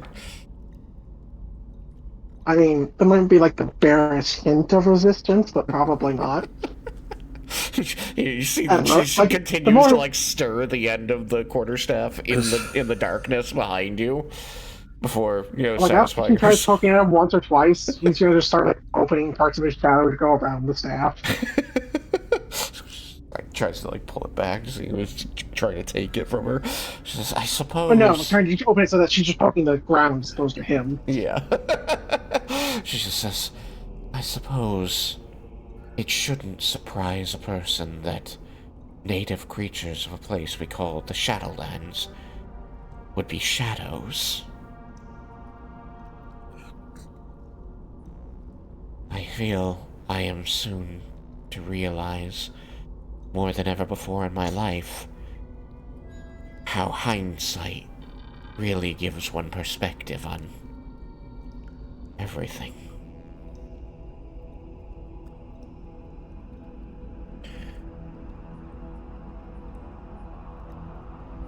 You travel through the tunnels of the Underdark, following the path laid out for you by Pelin, having light, quiet conversation, or alternately holding your silence quite close as sounds of native creatures to the Underdark echo through the tunnels.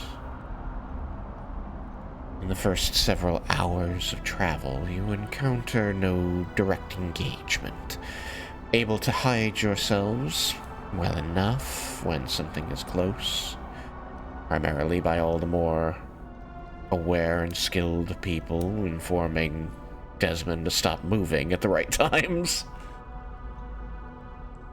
Clink, clink, clink, clink, clink.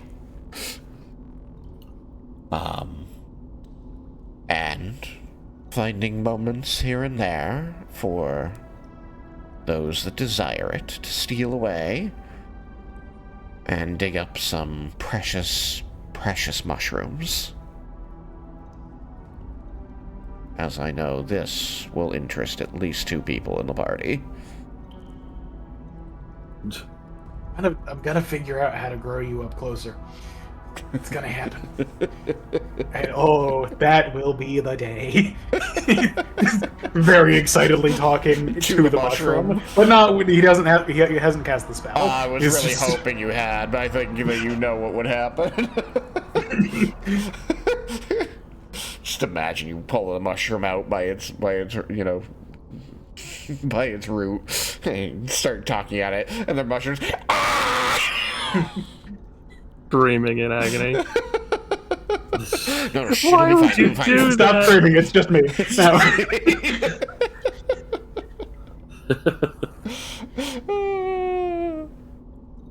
No, Reddy does want to save his spells for if they're There's more actual needed, information but he needs. I can't say that if he's, about to fall asleep, he might not be like, oh, I could figure something out, and then talk to one of the mushrooms and be like, so, soil acidity. pH, high side of 7, low side, more or less. What's your favorite? Yeah, the mushroom. I understand that. The mushroom's like, I want it to taste alkaline.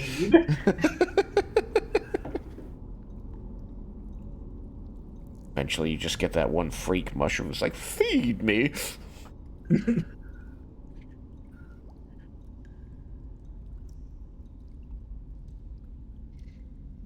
Did the music end? Wild. I still hear the Tailspire, the background You do? noises. Yeah. Interesting. Yeah, I'm hearing it still. Okay, there we go. It was just a very quiet spot, I guess. Anyway, so, for the first several hours of this day of travel, you experience nothing you can't overcome with simple tricks of quietude and manipulation of your bodies within the shadows. Whatever's out there in the tunnels either doesn't care to come get you or doesn't know you're there. You will get yourself some mushrooms.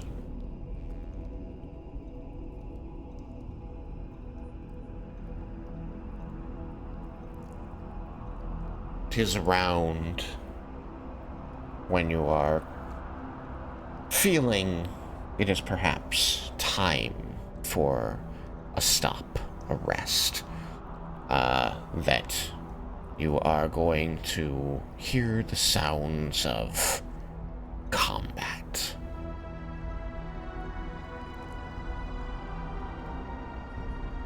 Sounds like something we should avoid. What's that? Sounds like something we should avoid. Yeah. How does the rest of the party feel? Is it the sounds of combat coming from the direction we're already heading? More or less. It could be off to one side. It seems like it's fairly avoidable. And I think we perhaps should avoid it, but if we are going to fight it, we need to leave at least 1 or 2 people back here with our ward. Rule 1, never fight with the Protect E around. It's just asking for trouble. Oh, yes.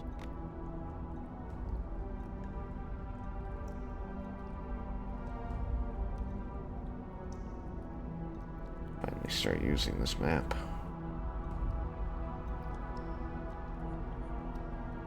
Near where the portal to hell was? No, I mean, it's the same map that It's just another contains pool. it, but, because I just copied it from the old campaign, and I thought about making some kind of use of it, but I remembered that was between Umberlight and the city of Onyx. So it's further into the Underdark than you'd want to be going. Yeah. So it just doesn't work geographically. Yeah, it doesn't work geographically, but the map on the whole for, any kind of scenario I might do in the Underdark is still very useful, so I decided to use it again. Yeah. It's a good map. I'm We put a particularly lot fond of of work that into one. it. I put a lot of work into it. So, you hear these sounds of combat. It doesn't sound like anybody coming toward you. It sounds like some things get very much engaged amongst themselves. And as you sneak, why don't all of you roll me stealth?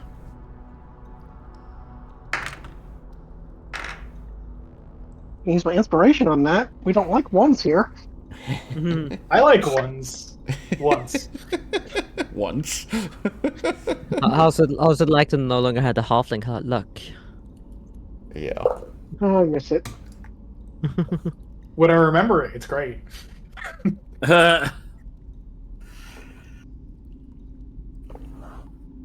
got a 15 stealth. Nice. I got a 22. Nice. You've got a lot of people trying to help you, so Desmond, why don't you roll with advantage?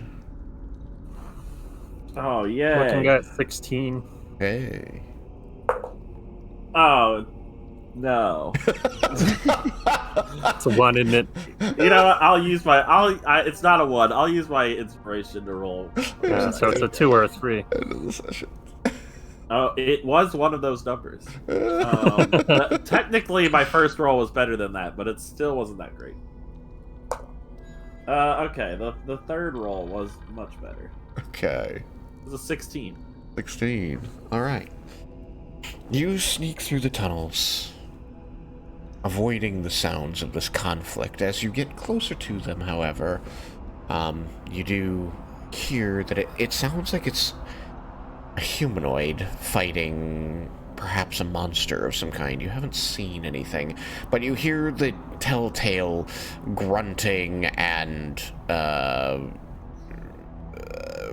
boasting of a person who speaks a humanoid language, and the clang of a metal weapon striking stone or something.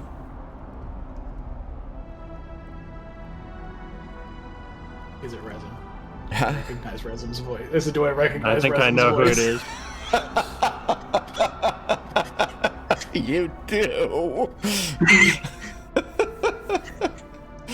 I was gonna have you roll, but you just guessed it right And now. I we- was like, all right, I'll give it to But you. also, we were that Reggie rolled so high on his history, so he has a lot of personal interactions with Resin. And he's like, "Oh my gosh, we got to go help him." You gotta meet this guy. Gotta meet this guy. Last time I helped him, I made fish angry. Don't like it. No fish. Pretty sure I did. I not? Oh, I never downloaded. If I ever made it, I never downloaded a resin token. What do I have that's closest? He was a ranger. I don't have anybody who's a dragonborn with a bow in my downloaded tokens. Alright, we're just going to... well, I do have one dragonborn with a bow.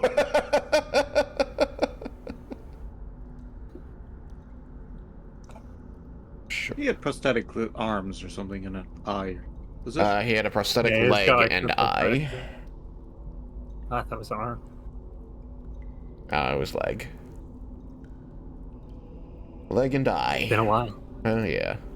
Alright, well, for the moment, since I need a dragonborn with a bow, we're just gonna borrow Vendar's token.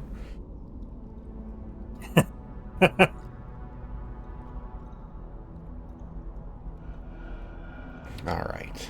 So, you sneak up this way, and you find, as you round this corner, or come up to this corner rather, that there is a large dragonborn with gleaming copper leg, maneuvering very agilely, like springing from rock to rock, as he laughs and boasts in a deep accent and shoots arrows at a rock that is snaking out lithe tentacles trying to grab him and barely missing. He goes, "Ha ha! Resin will take back your head, not that you have one. It's a trophy! Cannot catch what you cannot catch!" As he shoots arrow after arrow into this thing that are mostly plinking off, but every now and then you see an arrow penetrate the rock and stay stuck from it. Now, you can stay and watch, or you can enter this fight. If you all make a single attack, it'll probably go down. So I won't make you roll initiative or anything. But it's like, you can see a few other broken rocks around, so he's been here fighting a few monsters. This is the last one. Given what I know about Resim, do I think that he would appreciate us jumping in before it seems like extremely necessary, or He is a big game trophy hunter, but he has never, in your times interacting with him, he has never given you the impression that he begrudges someone who tries to help him, Okay. whether or not he needs that help. Okay. Then Reggie will, I suppose, cast Vicious Mockery, I don't think. Alright, so Reggie's definitely going to, like, pop out, like, I can help. Does anybody else want to throw on their attacks as well? Sure. Alright. I stay close to Claire Principal. and protect her if something comes in her way. Serena. Yes, Serena, yeah. Serena. Very good. Yeah, Vulcan will shoot the stalactite if Bang! Alright. everybody else is. I'll stay near Serena as well. I Stalagmite. don't Alright, so 2 have with a ton of range attacks. That's fine. And then finally Spider and Desmin. Yeah, I had already said yes. Okay. I'll stay back and help. Whoop. Guard Serena also. Put Serena here with Twilight. Vulcan can go there. Reggie can go there. Morgan can go there. So the 3 of you are going to help. So, given that it's half of you, I want you each to roll me 1 attack. This creature's AC is highish because it's a rock. But it has to make a wisdom saving throw, which it's not a particularly wise thing. It definitely fails. Okay. So, Reggie, give me your damage. Oh, 8. Nice. Alright, Desmond, swing for me. Okay. That was a 15. All right.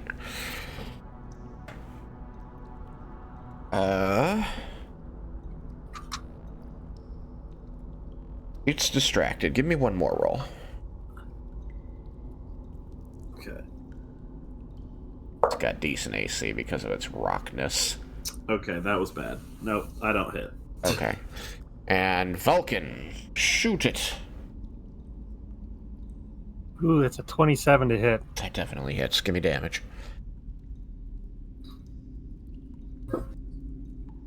It's one away from a crit. If only you could crit on a 19. If only. Can you get a keen gun? Can you multi-class into fighter?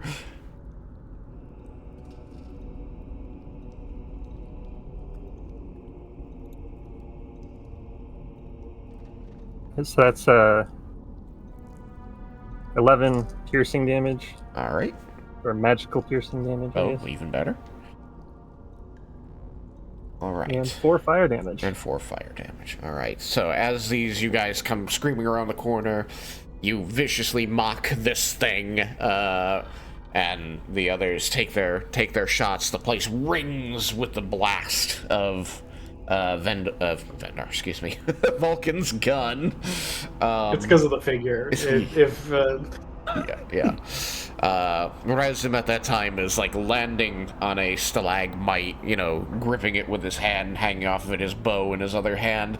He says, good. Resim has an audience now. Witness as he takes on the top of the stalagmite, like snaps off under his weight, and he clatters to the ground.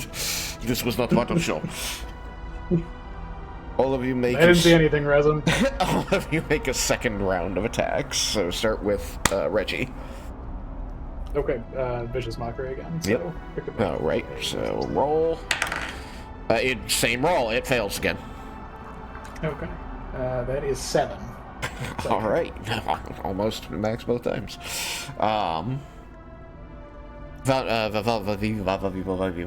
Desmond. I'm gonna do Toll the Dead this time. Toll the Dead. So. It's definitely Wisdom hurt. saving Okay, so I'm gonna roll wisdom. That one. throw. Alright. It's very not wise. Yeah, just do critical damage or some shit. I don't know. That's 13. 13. Points. Very good. And Vulcan.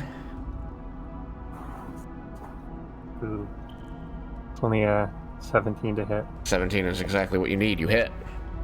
Ooh, nice.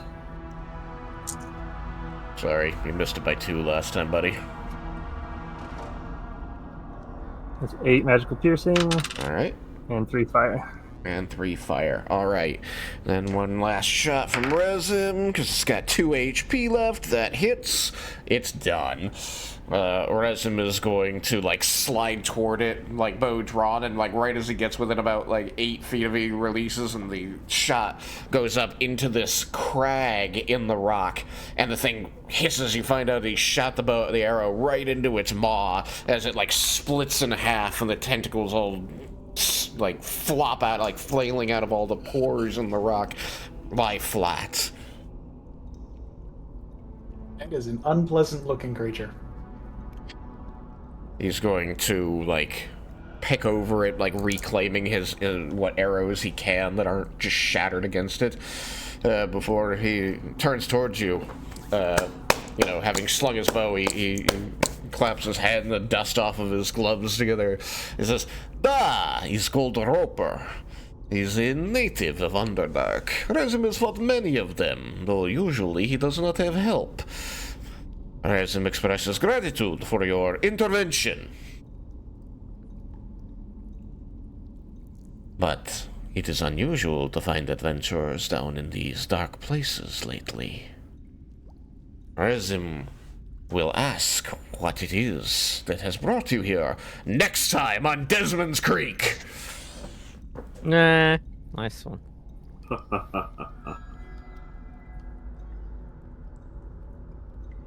All right, thank you all for being here, and we'll see you next time. Bye, stream! Bye, stream. Nice beam. Bye bye.